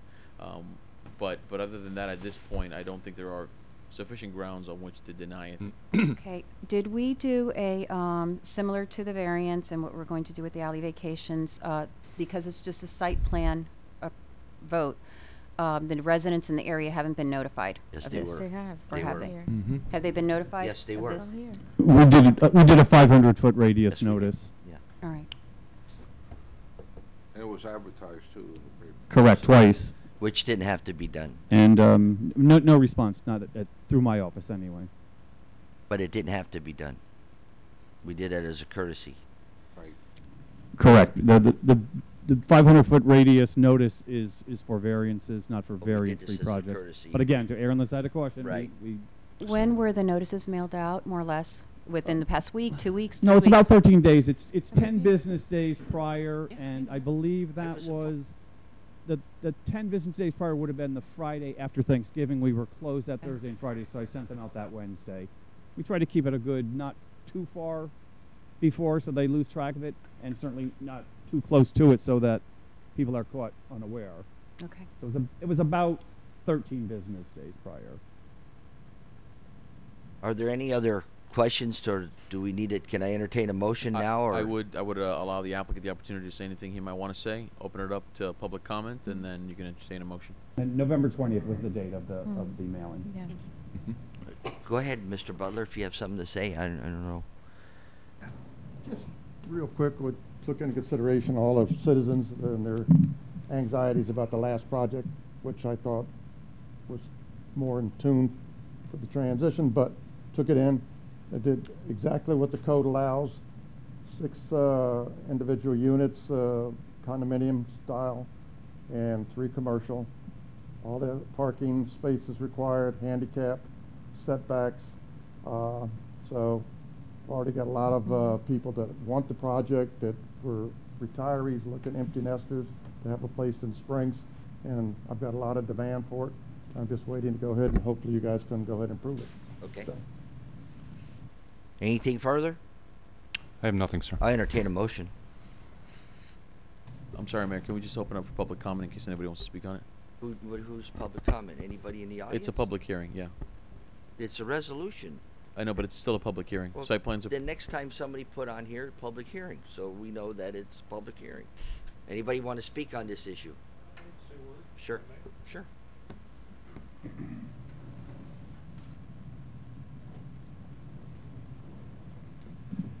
Good evening, Council Mayor. Thank you for the opportunity of allowing me to speak. Mr. Butler, last time we met here was because we were opposed to the all residential. Okay, so now we're keeping it to code, and I'm all behind you. I just hope that, as you told us, that you would be considerate as far as bringing in the businesses in the commercial units, okay? All right, so that we would be, you know. Okay, no, and I trust your judgment. Retail, sometimes a service type. But you know what I would say. I mean, I'm going to say ideally, something here that can't ideally, be said. We could use an architect firm in there, a law firm, but accounting firm, insurance. Talking. I mean, okay. You know, something like that would be beautiful. Okay, but let me say something, Yeah. so that we, you know, just put the facts where they lie. The opportunity, whatever we want to promise to do and everything, but I'm sure Mr. Butler's going to be representative of what he said he's going to do. Mhm. But remember, nothing that you got to watch. So you can't deny anything either. You know, you got to go by the. Or, How can I deny? You understand? Bill, Mayor, how can I deny it? I'm just saying. I deny don't it. want something to No, be black and white. I'm just, you know, understand. I agree with you. requesting Mr. Butler But I for don't the want- sake of all the community, I understand. all the people involved, Yeah, I understand. to bring in professional officers. Okay, I understand that. That's all. But you understand my statement too? Yeah, but Okay, that- that's all I want. Doesn't make sense, anyways. But anyways, It's an issue. It will be an issue if Mr. Butler can't get people to rent the building, except for people that maybe might be in somebody's opinion not the right person. well, But it is within. to benefit, it even is to within- benefit the people that want to buy into the residential properties. understand. I'm just It saying. would behoove them to have professional offices down below, and not, you know, Gotcha. businesses that are going to create a As lot long of as you understand my havoc point, there. that's all I want to make. Yeah, of course. That is my intent. Thank I you. know it is, Bill. Thank I, you. Anybody else like to speak on this? Okay, close the public hearing. I entertain a motion. just through the chair before we go to the vote, I'd like to thank Mr. Guardiola for showing up and being accommodating toward the project going forward, because as we all know, he had some issues with the last event, and I'd like to thank him for his demeanor in this area. I also like to thank him because none of the other people that opposed it had the Even showed up. courtesy to come Exactly. like you did. Exactly. And I appreciate that. Absolutely. You know, we're you know, when the right thing is done now, where are they? You know, so. Well, and I would like to thank Mr. Butler because I know that, you know, there were a lot of residents that were opposed to the first project, and he really gave it some thought and tried to do something that would be better for the residents in the area. So thank you, Mr. Butler, for. Good point. Okay, I'll entertain a motion. Motion to move, sir. Second. Call the vote, please. Yes. Aye. Yes. Yes. Yes. All right. You got it. We go to recommendation to authorize the manager for something. D. 11D. It is a recommendation that council review the attached 3 dockless bike share program proposals and authorize the manager to negotiate an agreement with Skinny Labs, Inc., doing business as Spin, in order to return before council for a formal pilot program contract approval. Discussion. The administration has met with 3 different bike share programs, Spin, Lime Bike, and OFO. And selected the program that we feel best addresses the needs of the community. A working group composed of Tammy Romero, Tammy Key, Anna Hume, and Mr. Alonso met with and reviewed all 3 proposals and recommended Spin as the preferred vendor at no cost to the city. Spin has recently been approved by the city of Doral. William attached a photo we took of the bikes at the City Hall location. As part of the contract negotiations, staff and Spin will select various locations throughout the city where the initial bikes will be placed. Community Center, Golf Course, Cavalier Circle, City Hall, Stratford Park, and Miami Springs Senior High are some of the areas being considered. Well, I think that we needed to take a minute here because I didn't hear anything because I was being told something that was disconcerting. So start over again. We're recommending. There's too much going on right now. I'll tell you what. That's good. I want to take just 5 minutes. All right. Just take 5 Yeah, minutes. good call, Bill. And let people know what's going on, and then take 5 minutes. Sorry.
put the air conditioning It's colder in here than it is The outside. heat.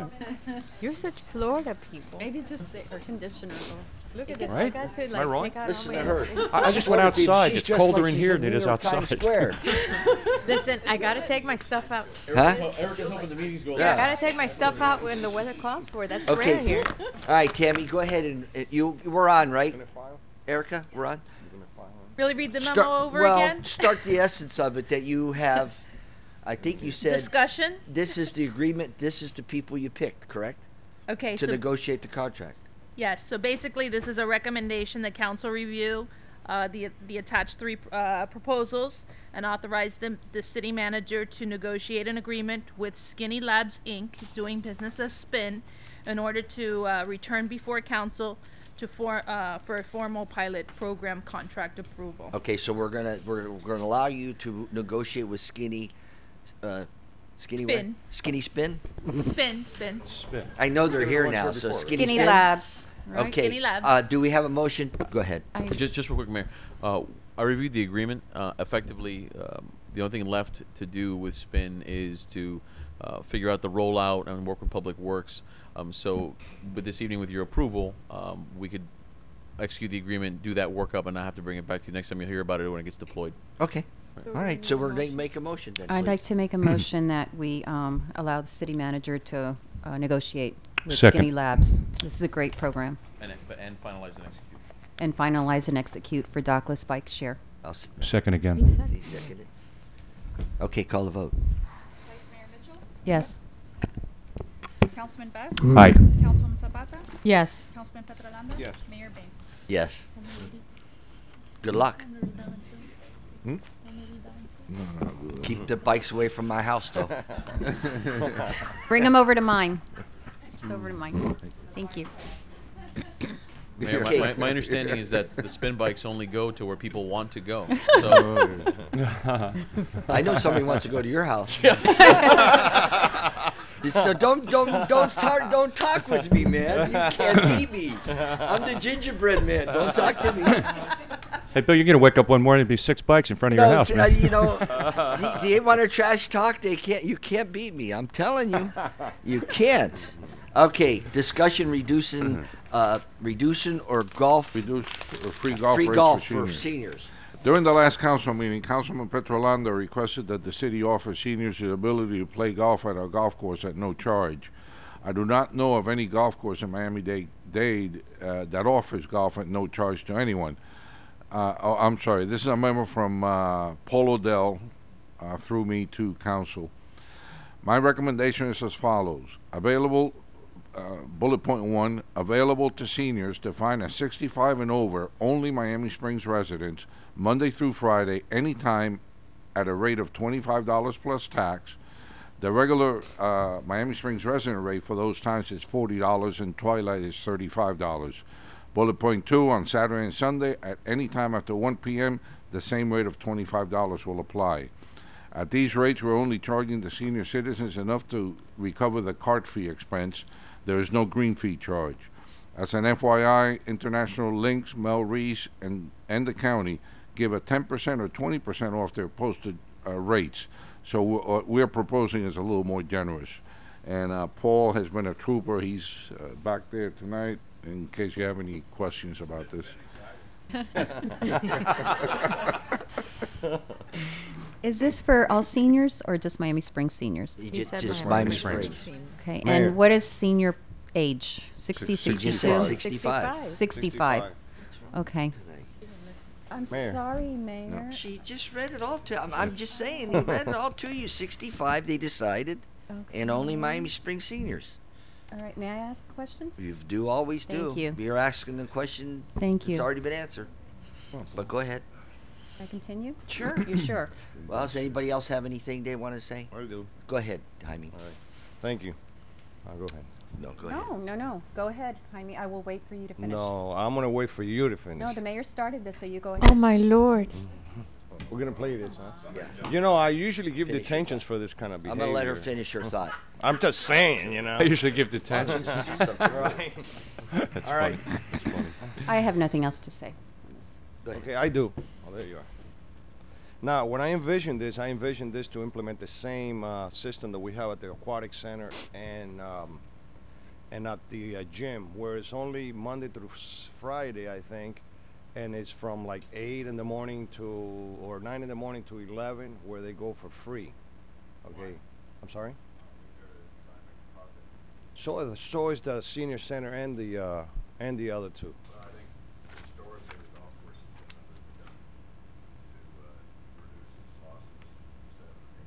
Right, but keep in mind who's paying.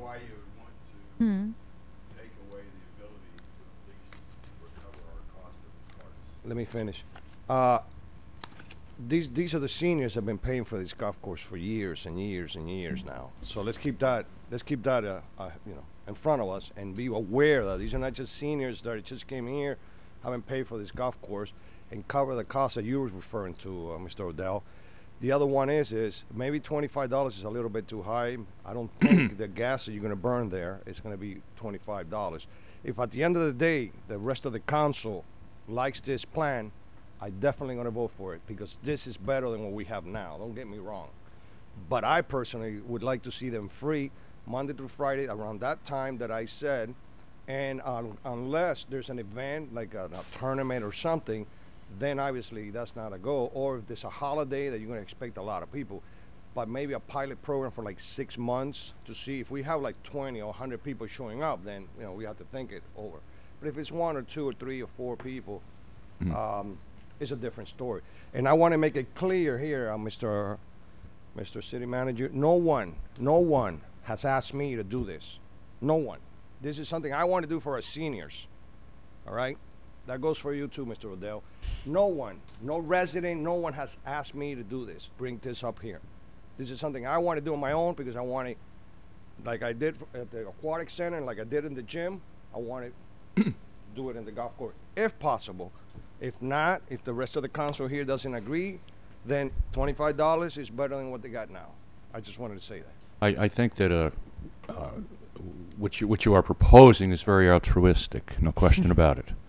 However, you have a director 10 feet in front of you telling you that anything that is derogatory relative to the ability of the city to cut the losses that we've experienced for years and years and years on this course. I think this is extremely generous in terms of what has been offered here, and I think you're kind of you should be somewhat satisfied in terms of what he came back to you with. Like I said, I'm going to vote for it. Yeah, so I think what you tried to achieve, you did so. In other words, I apologize with you, Councilman Bass, but I don't believe so. I think $25 still might be a little high for our seniors that have been paying for years towards this the loss that this golf course has. it's about $1.60 a hole, sir. To a senior Yes, that's living in a fixed $1.16 income? a hole. To a senior that's living in a fixed income? I don't know. The senior still has an opportunity to walk too at certain times. And then they don't on pay the golf anything. course. Yeah, and then they would pay nothing, Jimmy. They would pay nothing. Okay, but if they use a cart, you're proposing at least pay the cart fee. That's what you're saying. $25. Yeah. $25 might be a little. You want to collect your gas, right? Is that what you're saying? Your expenses on the cart, on the lease. But if you had, to show you're educated, if you had an electric car, it'd still be $25. Yeah, it's the same. It's the same cost of the cart. What does that have to do with electric or gas? Well, I just wanted to clarify that. That's all. I thought you were just trying to make a joke. Not at all. Okay. Not at all. We're not joking here right now. I hope not. I'm not. Because it started off wrong. Yeah. Well, from the get-go. I do have a question now. Sure. If I may. Sure. Thank you. The 65 age for Miami Springs seniors, what I'm kind of confused about is we have these, like, it seems like yoga is free for 60-year-old seniors in Miami Springs, and then we have something for 62, and I'd just like to make it across the board when we offer these things to make it consistent. If it's 60, I don't have a problem with the $25 fee. I think it's totally reasonable. If you want to have a cart, you pay for the cart. If you walk, I think that's reasonable. There's a maintenance to the carts. Other people can rent them, so. but more the age consistency. I believe at 60 you can take the Most free of our yoga rates and everything. consider seniors at 60. Okay. Is it possible, would that affect, Paul, do you think that that age difference between 60 and 65 would be? Okay, for our seniors and One thing that's been stated here, don't forget that the senior center and all them programs that are there are Federally subsidized. funded.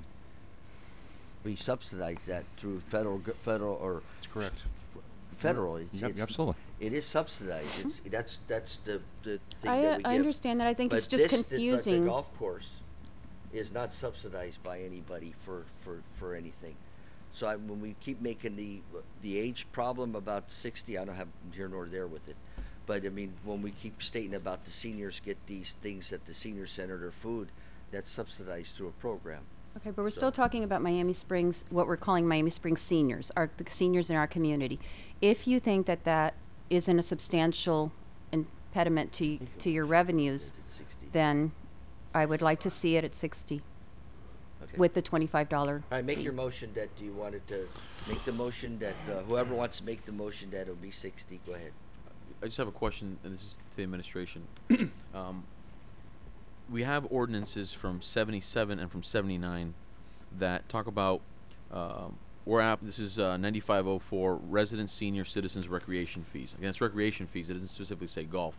So I just want to know, this is where applicable, recreation fees for individuals who are residents as provided by 9503 and who have attained the age of 60 shall be 1/2 the amounts provided in 9503. And then there's another section, this is 9505, additional fees, et cetera, et cetera. Section C, senior citizens are entitled to 50% reduction of fees where applicable. The reduction does not apply to materials purchased for activity programs. Has this been historically applied only to recreation? Or because my point is that if this has been applied to golf, then in order to effectuate this, we got to come back and clean this up. Well, we got to come back and clean that up anyway, but historically, golf has always had a Separate separate fee. rate That's sheet what I from thought. Parks and It's got a Recreation. rate, so it's got its own rate fee that we for winter and summer we change it. No, I understand that. I mean, whether this sort of blanket 50% has been applied to golf, I didn't think it had, but I wanted to be Because clear. even in the rate sheet, it has on there about the senior fees. Right. In the golf proposals, that's in there already too. So it didn't apply to that. Gotcha. I don't think. Okay, thank you. All right. So the motion. Do we have a motion to? Somebody can give me a motion, or you want me to pass the gavel? No, I'll make a motion. I'll make a motion that we, as requested by the director of the golf course, 65. 65? Yes. I second that. Second. Any further discussion? Oh, I have a discussion. I agree with Ms. Mitchell. It should be 60. I think that if everything across the board is 60, I agree with her that it should be 60. That make everything uniform. Maybe we should make everything 65. Oh my God. I think you should be retired or semi-retired. And the golfer, our director says 60 is good. So I'll withdraw my motion, and I will restate my motion, 60, since that seems to be the going rate here. We'll do it. I'll second that. Second, call the vote. Yes. Councilman Best? Aye. Councilwoman Zapata? Yes. Councilman Petrolano? Yes. Mayor Bain? Yes. All right. I would just like to say something, that our golf course has never been how it is now. That's true. And that's due to the people that we have there. And Mr. Odell, you do a great job there, so. You do. We should be proud of the golf course we have. You look very nice tonight too. You do. I'm sorry. See, if I said that, it would be like I'm some sorry to kind of make you wait so long. harassment. Then now you can go. Thank you, Mr. Odell. I appreciate it. You got it. You're not going to thank me? Yeah, Okay. Okay. Watch Okay. out, Paul. We go to You're gonna get in trouble. Merry Christmas, Paul. We go to discussion of proposed amendments of the tree ordinance. Yeah. After the workshop of November 14, 2017, Council discussed implementing a process to try and reduce trees that are under or within 20 feet of power lines. The following are the proposed changes This would be a voluntary program. Number one, residents who have trees in the alley or inside their property that are under or within 20 feet of power lines would be offered the opportunity to cut them down without incurring mitigation fees, and the city would pick up the cut tree and waive any bulk trash excess fee. To take advantage of this, the residents would contact Public Works so that a permit can be obtained free of charge. Then Tom Nash can inspect the tree and make sure it falls within the guidelines for removal, in other words, closeness to power lines, and approve the permit so that the resident can begin to work.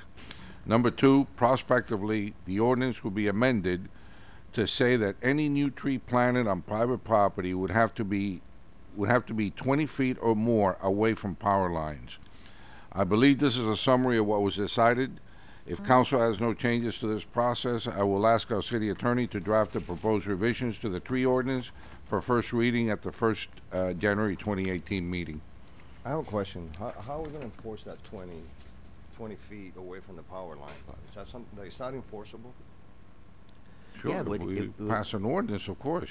Yeah, but how do you know? It isn't now, but I think that what we're trying to propose is somebody, if they want to put a new tree, Right. they would have to come and tell, I don't know if they'd have to get a permit, but they would Right. have to at least come and show the information. If they where- want to, for a new tree, correct. Right, but no cost on the permit. No. No, but they would have to at least come in, so, If I want to plant a tree on my property now, I have to ask for permission? Is well, that they what would, you're saying? I think that you would want to go ahead and at least propose to them where you're going to put it, because this is a situation for public safety that we're trying to.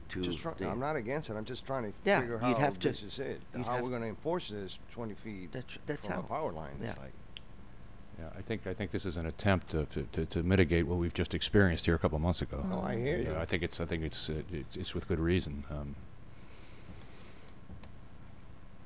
There's going to be more. Is this all we got out of that meeting? Is this, or there? Well, this is just part of it. This is a one start, part. and This you're is still just, working on the rest this of is what we're just for that program that we wanted to do on. Okay. We're And still you're- working on the you're rest still of it. working on the rest. William, how would this apply, or maybe Tom, is Tom here? He's going He to left. things such as, I'm thinking of those grape, I don't know what they call it, sea grapes? Sea grapes, yeah. That are really bushes, but they grow Ugh. into trees. Right. So where would we there are a lot of those kind of plants that if you let them grow, they actually turn into trees, but they're used as hedges. Do you have an idea how we would, are we going to I tell would- I people that would plant have those to- hedges that is they need Tom to get that still here? approved? I think when Jan was here, the previous city attorney, I think he referred to those. We used to have special meetings and everything back in the day, and he referred to them as plantings. I think- Plantings, Plantings. But Yeah. them are not trees. They could be taken out without permit and taken out. Yeah, but some of these grow almost like 20 feet, 25. You know, she's saying. Well, yeah. the thing is, but we have that codes about the height. we're gonna have code about height. We're gonna try the height of within hedges. within our Mhm. discussion. Mhm. We're trying to plant whatever's going to be replanted under power lines would be a tree that grows 15 to 20 feet. Yeah. Sea grapes, I don't know if they. Oh, they get higher than that. They do Oh, get higher. yeah, Yeah, but we're not talking about hedges here. No. And No. the way that this is written, it really takes into account what was discussed in terms of Exactly. asking for something from residents and also providing support for them doing that. So Exactly. I think it really captures what was discussed. Very good. So I entertain a motion. Motion to approve is read. Do I I'll have a second. I'll second that, Bill. You're going to have to do the work on the ordinance. Yeah. Call the vote. Yes. Councilman Best? Aye. Councilman Zapata? Yes. Councilman Petrolano? Yes. Mayor Bay? Yes. Recommendation from the Architects Review Board in the considering of them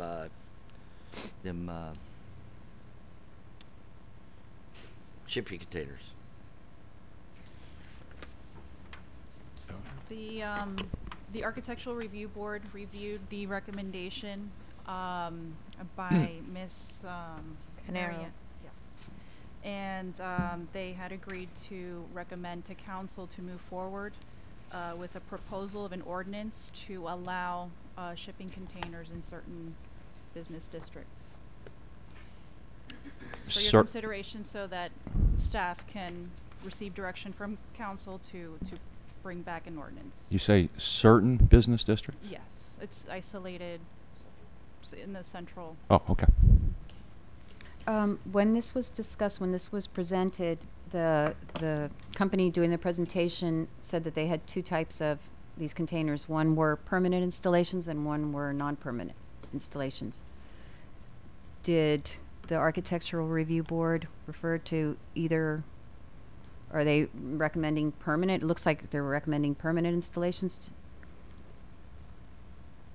and not non-permanent. There's no mention here I don't of, think they of mentioned that. that in the Okay, and I minutes. think that was something very clear that the company presented, the two options. The non-permanent did not have bathrooms. They had potable water. They brought their own. It was a whole different, and it was a temporary setup. I would like more clarification from the Architectural Review Board as to, I think with this, if we're going with non-permanent, that's temporary and it's not a, you know, but if we're talking about permanent, that's a big change in Can I our. interrupt for you for a second? Yes. Why don't we go to the, why don't we have the person who proposed, the company proposed, to clarify for the Architecture Review Board the permanent and non-permanent, so they understand, because I don't remember what you just said about the non-permanent ones Yes. having facilities. I don't remember that. I don't but remember the facilities, but I remember talking about permanent and non-permanent. Yes, but I don't remember about the. And I also want to say that after that presentation, even though I think that it's aesthetically pleasing, there were a lot of calls from residents opposing it. So it has to be presented to residents where they are included and really made fully aware. There's also talk in the community about whether this comes through, whether it would be one specific company that builds the containers. So whatever the ordinance.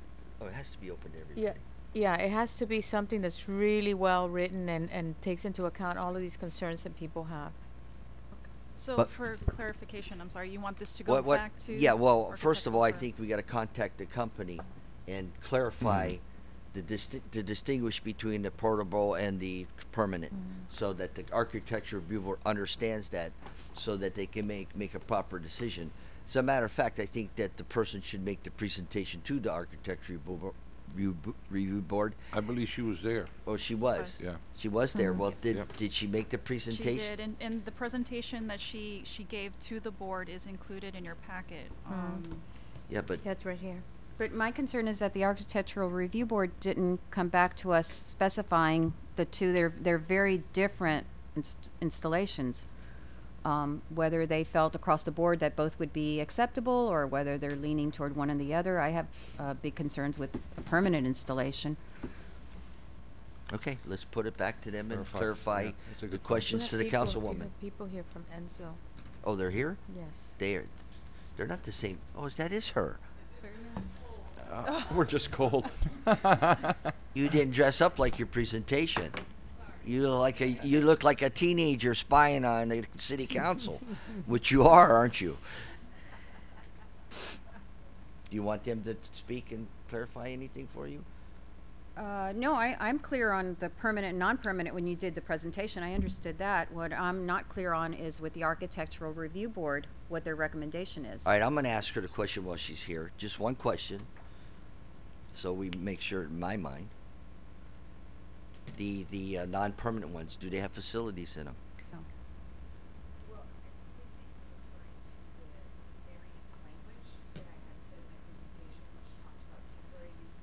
Right. And other cities' approaches to allowing for variances. So temporary use permit was just an example of code that was written, language that was written, an ordinance to allow for a construction on a site that wouldn't be permanent. That was just to give you an example of language. It wasn't to say that this was a option between temporary construction out of containers or permanent. Particularly this project, we're looking at permanent. It's not a temporary use. Temporary use permit, again, was just to discuss a type of language that I was presenting as an example, similar to what I cited for the code of the city of Coral Gables, where they have a variance. So it was just to use an example of how different cities have gone about allowing for something that's not written in code. Okay. The installations at the City of Coral Gables are permanent or a temporary? So the ordinance language that I put in, it's specifically to allow for a variance, so it could be for any permanent structure. I'm not, the point of presenting the language of the city for approval is just to say, here's an example of what the city did to address something that didn't fit within. But answer my question straight up. Do the non-permanent buildings have facilities? I wouldn't know some, there's different types of non-permanent facilities, but if I would percentage, which is Wood Yard, they have permanent structures with bathrooms that are modular in nature, so they don't look like they would be permanent, but they're left there and they're placed as part of the development. That case is a temporary use permit. So temporary uses that have bathrooms, but since it's a temporary use, they would be removed, so they'd be all modular. And Mayor, if I may, I've also seen where you can have a temporary use that has containers used with temporary settings, if you will. They have to follow under the building code, so they have to be base flood elevation, they have to be tied down for hurricane, and they don't have facilities, but they're adjacent or part of a complex that has facilities Okay. in them. I got you.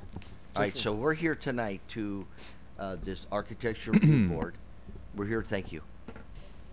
We're here tonight for the architecture. We're going to go ahead and ask if we want the attorney to put this within the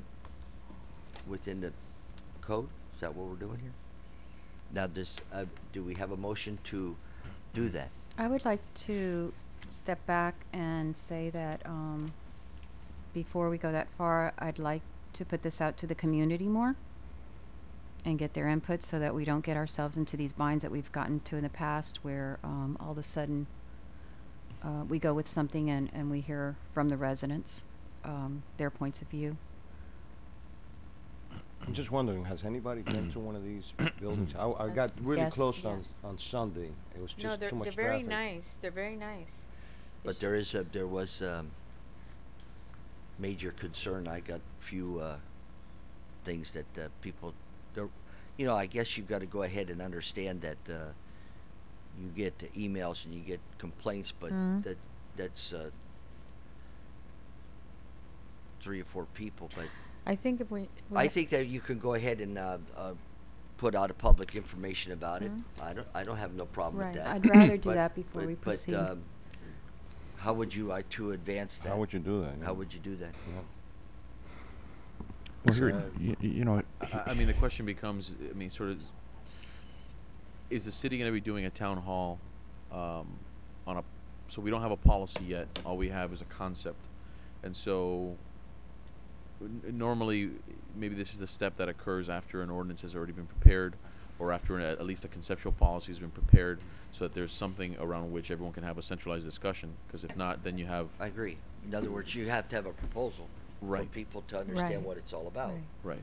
So if you go ahead and allow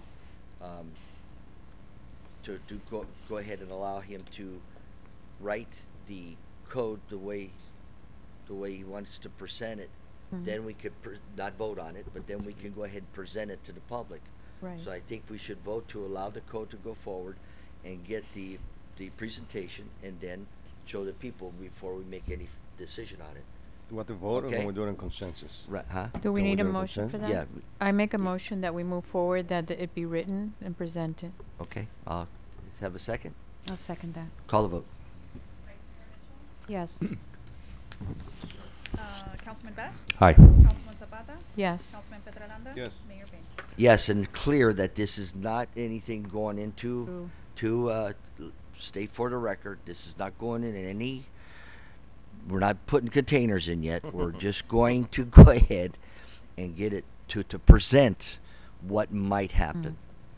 Well, Mayor, further, and further, if I might add, this is not something that we're coming up with on our own here. This was requested of a business owner that we do it. Well, not That's only that that, was the and we got the origin of the thing. Right, and we also got the Architecture Review Board on board. Correct. So I think we're doing it. We're doing it but right. To the concern of transparency, we'll make sure that whatever we propose, the citizens get as much input as we get them, and something that's like a painting that you can see it, not rumor and innuendo. Right. No, I think we're doing it right. Okay. I'd like to say one more thing. Rumors and propaganda. Just because, I'm not Maria. Just because of residents and how they've responded to this, and I know that it's going to initially impact that Swallow Drive area. I think that as many of the residents there that you all can provide some heads up as to, and explain to them if you have an opportunity, and they, just be aware that they're the ones who are most opposed to it. It's all about marketing. It's all about Right. showing what your product is, Well- so they can understand it. And I think these are really interesting buildings. They're trendy, they're fun, they, have a nice vibe to them and all.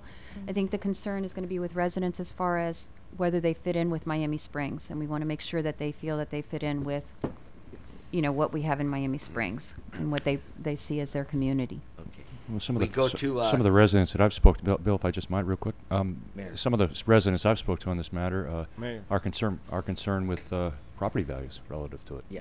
Well, there's a big. Yeah, This sure. is a big decision. Yes, it is. But basically, I think we're doing the right thing by showing the proposal. Yeah. Thank you, sir. Instead of kicking it back to Architecture Review Board. We go to Mr. Petrolanga has a new bus. Okay. No, I don't have a new Yeah. bus. It's the same bus. Let me read the memo to you, and then we can discuss the item. Councilman Petrolanda has requested that the city research the possibility of having the city shuttle bus make a stop at one of the nearby Metro Rail stations. After discussions with the shuttle company and city staff, we have developed the following two options.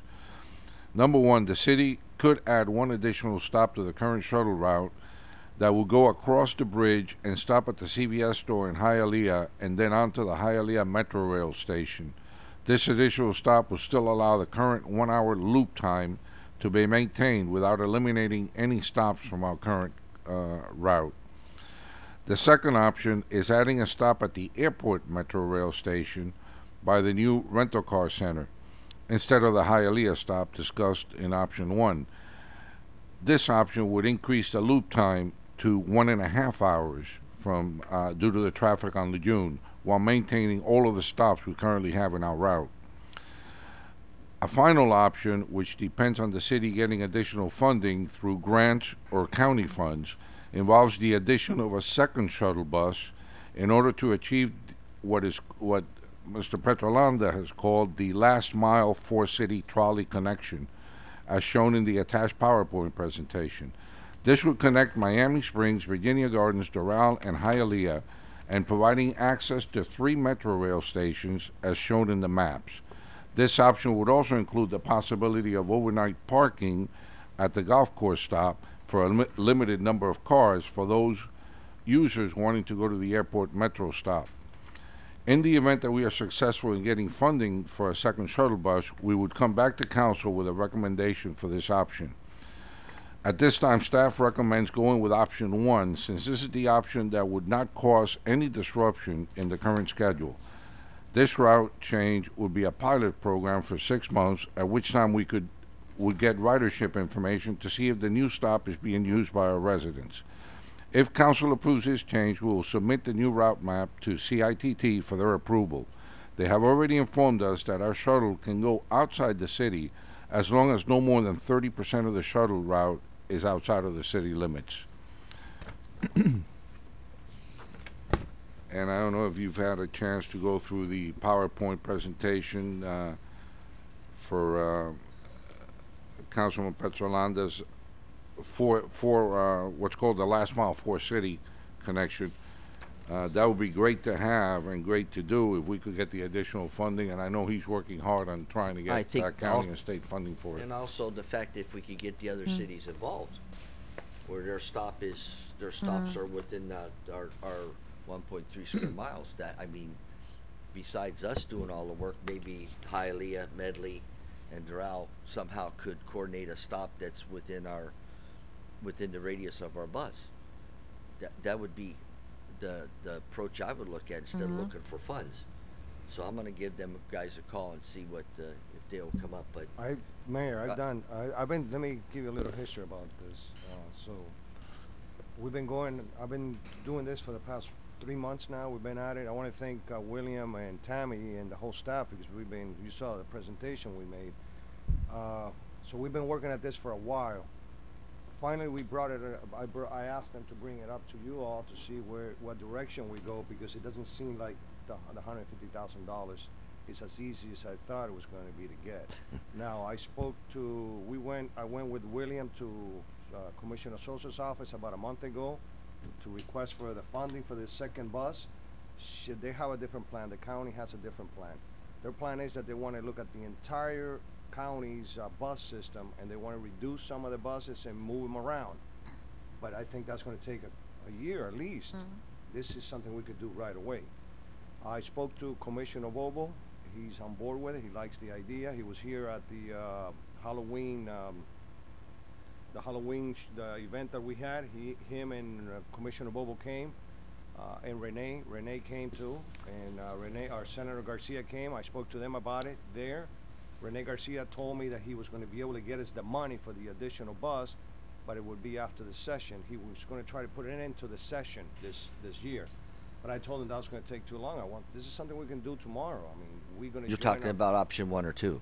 I'm talking about option 3. The one where we added another bus to the fleet, so we don't have to. And then give me a chance. I'll get there. Senator Garcia says he can get us the money, but it will be after the session. It's going to be this session. I told him, listen, we're going to link up 4 cities. This is something we can do tomorrow. Why can't we just do it? It's only $150,000. So there's a lot of politics in it. There's a lot of different commissioners, a lot of different personalities. So we're walking a fine line as far as the finding the money. I think we will eventually find the money, but it's not as quick as I thought it would be. Now, I have a question. We're on option 2. You're saying to go into the intermodal and come back here and do this regular loop. We're not hooking it up to any the Metro rails, correct? No. Option 2 is what we discussed. You originally had either the stop in Hialeah or the stop over by the metro station over by the rental car. Right, for the airport. Right. access. Well, We're gonna take the remember, train we in. had two. We had one bus going into the Palmetto Station, going through 36th Street, going into. Well, that's if we got 2 shuttle buses. Right. So that's option 3. Yeah. You're talking about option 2 that No. we were going to go into the intermodal, do our loop here, and go into the intermodal. Right. What I'm saying is, right now with the current shuttle that we have, you can either do one or 2 things. We can either go to Hialeah and we can still keep the 1-hour loop Right. for all the stops. If you go to the airport, don't go to Hialeah. You just go to the airport. 30 minutes. That's going to increase the loop time to 1.5 hours. But we're not going to be linked. That my question is, I understand what you're saying, but then we're not linking up to any of the Metro rail stations. No. But Yeah, you the are at Metro the rail station by the intermodal. Technically, airport. you are because I know you're hooking up to the Right. intermodal, which links it. But that's a lot of travel time for people. It's a lot easier to get up in the Palm Avenue station, take the take our bus into Miami And that's why Springs. we're recommending That's option what 1. Palm, yeah. Right.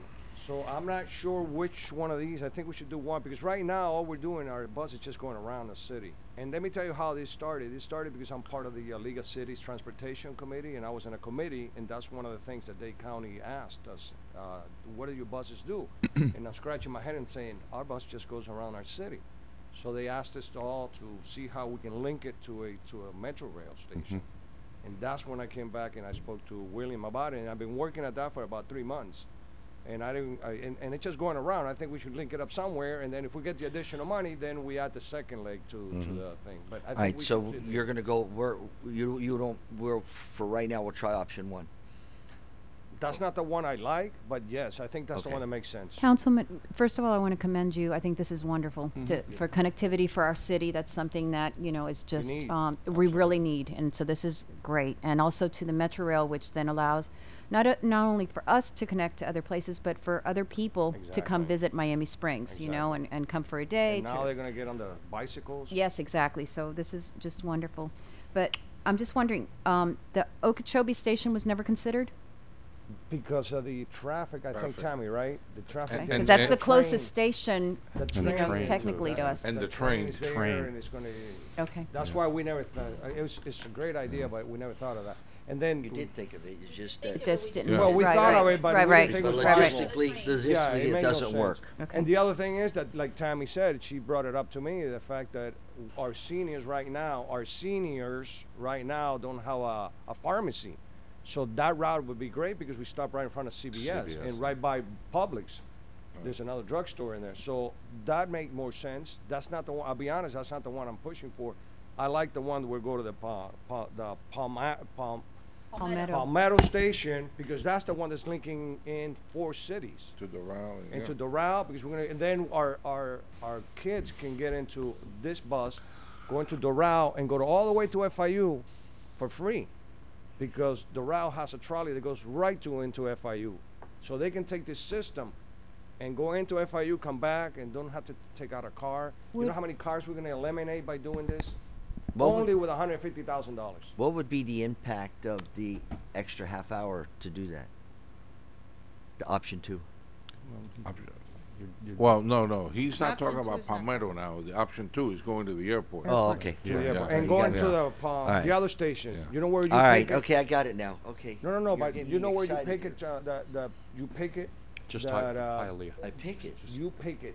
The auto parts. The auto part where you go and you pick salvage. it on 74th, I think it is. Salvage. That station is right by there. So the bus will be going there, coming in, going into VG, going into the golf course. That's where we have overnight parking, and then they go into the airport, then they go into intermodal and come back in here. But you do that, you need the 2 buses. We need the 2 buses. Okay. I would like to suggest, just throw it out for consideration, that even though it's an hour and a half longer, that the added benefit of going to the intermodal is that we can encourage, which is something that we've been working on, is encourage people who have a few hours to, hang out at the airport because they have an international flight, to get on a bus, come visit Miami Springs, an easy way to come, eat here, visit one of our shops, one of our restaurants, and get back in time for their next. Sometimes they have a 4 or 5 hour layover on these international and flights. also good for us if you want to go if you got to go on a flight. We're proposing that we have overnight parking at the golf course somewhere, limited amount, not the whole parking. Then you can leave your car there, get on the trolley, go into the airport. I think that this is option 2 now. You're talking about. I think we're talking about option 2, which is the intermodal. But let me ask: are they either of them are no cost? Both of them can be done. No The difference cost. is the additional time. What worries me and concerns me about option 2 is that we do have seniors and people that depend on that shuttle, and now they're going to have to wait 1.5 hours. Yeah, that's a valid point. That's around lunch. Another thing that we haven't discussed here is we're talking about, and this is in lieu of an option 3, which I guess we're still working on. No, we have 3. We need 4. Well, the 3 is where you're hooking up all these other cities and everything. Now, what's the seating capacity on one of these trolleys? What if you got 4 or 5 people going to the airport and they got like 6 bags each? That's why I was pushing so hard the other night about getting a new trolley. Yeah, because we had not talked about this because I was trying to see if I can get the money. Right. And I had not talked about it. Right. But that's why I was pushing so hard the other night to get the extra funding for the new bus, because I was thinking of that. No, makes sense. Makes sense. Now, when this first came up, this is not a new issue. This thing has been going on since we originated the trolley, and it was all CITT money, if I'm not mistaken. Bill, right, the mayor? Yes, sir. It was, and it was exclusively for the Springs. But now we're talking about opening it up for here and there. And if I remember correctly, William, correct me if I'm wrong, there was insurance stipulations that would not allow that trolley to leave the boundaries of Miami Springs. Well, he just checked that. Well, but I know, I see that that's here, but I'm going back to the day when it originated. When it first started. Yeah, and because one of the points that I made on council was, why can't we get it to go to the airport? Right. And the answer was given by, at the time, Jim Borgman, I believe, that insurance will not allow it to leave Miami Springs. So now I guess that's been lifted, is what I'm hearing. There was also a stipulation where you couldn't stop at a Metro bus stop. Yes. I don't know if that's. I don't either. Anymore, I don't either. So weren't but allowed I think to affect the Metro buses. But But I don't know if that's changed with what you're talking about. Yeah, there's a push now because they wanted to eliminate cars off the road. Yeah. So this is a way to eliminate lots of cars, like I was telling them. Now I propose, let me just throw this out there, I propose that we go with option A, which is linking it up to the Palm Avenue station.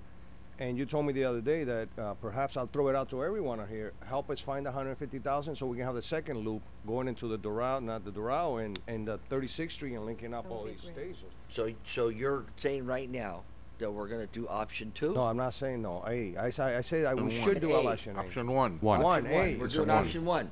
All right. But I'm asking everyone here to Continue help to- me find the funding. 150,000 so we can do the second bus. Okay. Because you said that you could find money. I think that there's a hole out there in the golf course. There's Council- money buried. And when Money buried. Wait. Is it Billy? Is it next to all the marijuana trees you want to plant in the golf station? No, that's the other side of the golf course. Councilman, so- and I'd just like to throw out when we look at the second possibility, the second bus, one of the things that's come up in talking to the hotels on We can add 36 it to- is we- trying to we have more time. facilitate ways for their guests Absolutely. to get into our downtown and visit our restaurants, visit our shops and stuff. So Because if, the way if it's the gonna be- shuttle bus could stop, the hotels have said they would be interested in promoting, to their Right. visitors to come visit downtown Miami Springs if they had a way to get here. Well, see, the second bus would stop at the golf course, and that's where we're going to have the overnight parking, so they can stop there and they can get on the second bus and go downtown. Because the second bus is only going to be on 36th Street. It's going to go from the Palm Avenue station, VG, 36th Street, Intermodal. I'm sorry, the airport, Intermodal, and then back again. So at the golf course, they can get off, link up with the other shuttle, and then they can go to downtown, and they can even go to the Palm Avenue station. So we're linking up a lot of cities just with 150,000. That's what I keep saying to these commissioners. But I guess they have their own. So what is it you think would be the best? I Because we've think gone A- around in a circle. I I'm not think sure. A is the best. I mean, I like Option one. the Option that's- one. One. Okay. I'm sorry. I one. move that we go with option Option- option Ocean. one. I'm exhausted. No, I'm fine. Option one. I move that we go with option one for now with the Second. Palm Avenue. And I asked for everyone to try to help find the 150,000. Okay. We'll try. Option one, I get a second? Second. Oh, gee whiz, I'm glad Yeah. you seconded. Yeah. I thought you were should have. against. I for a should have first, minute. but she jumped in. Yeah, It's well, okay. I told her to. No. You did. You did. We're in such a rush to get Call through the this vote. meeting. Right, It's I mean- like Call the vote. Vice Mayor Who's in a Mitchell? rush? We talked for 10 minutes Other on places that. to go? This is a major thing for Maria. our community. Okay, we have a motion and a second. Yeah, Well, I'm call the sorry, vote. you're the mayor. Vice Yes. Mayor Mitchell? Yes. Councilman Bass? Aye. Councilwoman Zapata? Yes. Councilman Petrolanda? Yes. Mayor Bain? Yes. We have anything from the city attorney? One for one. Or one for two. No, Mayor, other than Merry Christmas, Happy Holidays to all of you. Thank you very much. We appreciate it. Heidi, you have anything? You say you should do like Rush, say dittos. We'll go with Mr. Petrolanga tonight first. I just wanted to wish everyone happy holidays. And also, we had a great event on Saturday at the Circle, the car event we have every year. Unfortunately, this year it rained a little bit, but it was really cold. But other than that, we started picking up some cars around 7:30, and it was a great event. I want to thank Jumping Jack for putting it together every year. It does a fine job. And like I said, wish everyone safe holidays. He should put on a good event. He gets paid to put that event on. Miss Mitchell? Just want to wish everyone a very Merry Christmas, Happy Holidays, Happy Hanukkah. We've had a great event with the tree lighting at the Circle, and I'm looking forward to the event this coming Saturday with Santa at the Circle. And the last thing I wanted to mention is if you haven't picked up one of these, they're downstairs. It's great. It's put out by the Greater Miami Convention and Visitors Bureau, and Miami Springs is the very first city on here.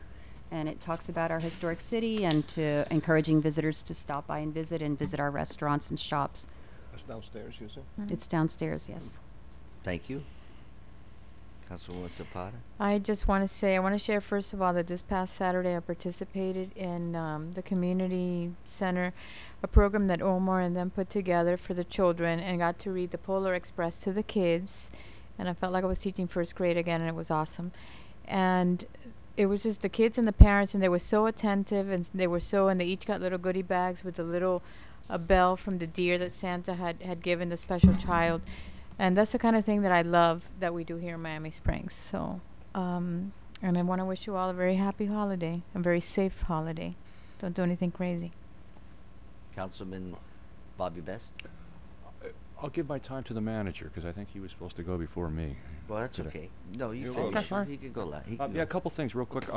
Thanks for bringing that up on that magazine because I was going to also add to that I don't know if WLRN 91.3 FM radio, public radio, has lately been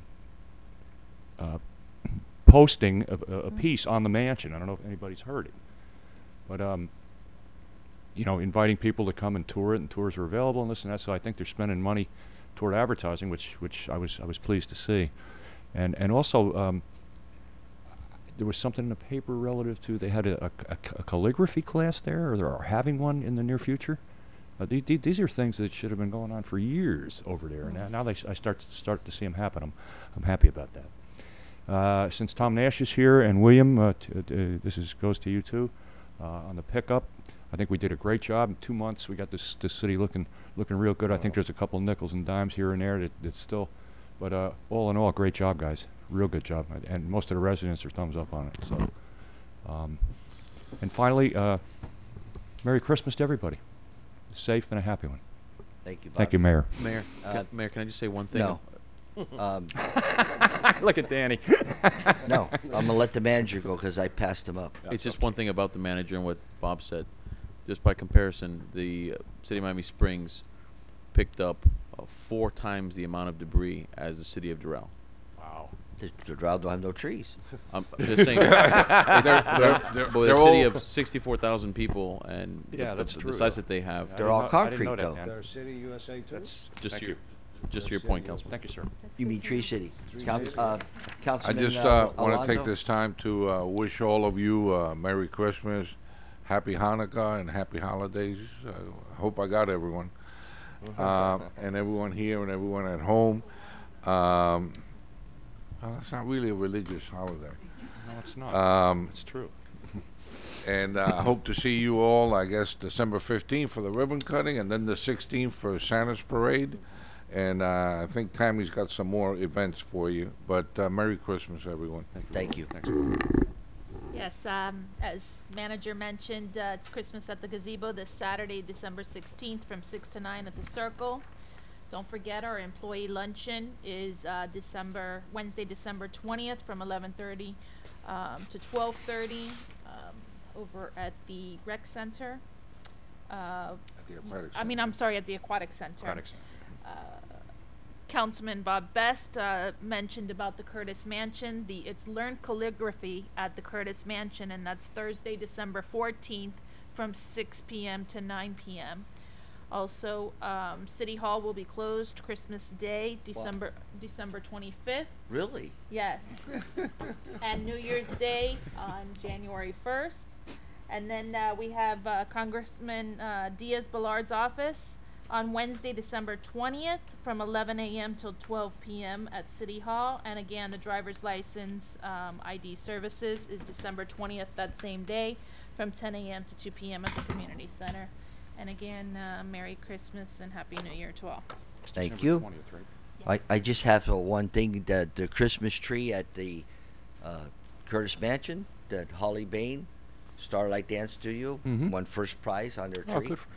Decorated in pink, and she had all her dancers write a little on the bulbs, saying what they would want for Christmas. One said that they would like their aunt not to have cancer, and one said that dream would be to go to college, to a good school, and things like that they did, and she won it. So I'm proud of her for doing that, and all her students at the studio. And it's her birthday today. And well, today Yeah, about I don't that. want to tell much too personal stuff, but today's her birthday. Believe it or not, I don't know if I should say how old she is, but because No, no, but let me say this: I am a senior now. Let me say this. I'm a senior golfer or senior. I'm a senior. Well, we should have So kept you it. paid- We so should you have paid kept it at 25 65. I knew there was something behind that. And I don't want to say nothing like that, but I was trying to support Miss. I know you Mitchell's were. position Bill, here I tonight. totally understand. So number 3, I want to wish everybody a Merry Christmas and a Happy New Year, and be safe. That's all. And remember, there's that guy that if you need any help, guy. he's a heck of a nice man, Mr. Uber. He can take you home, and you don't have to drive and worry about anything. So This meeting's adjourned. Thank you, sir. Mr. Ruba.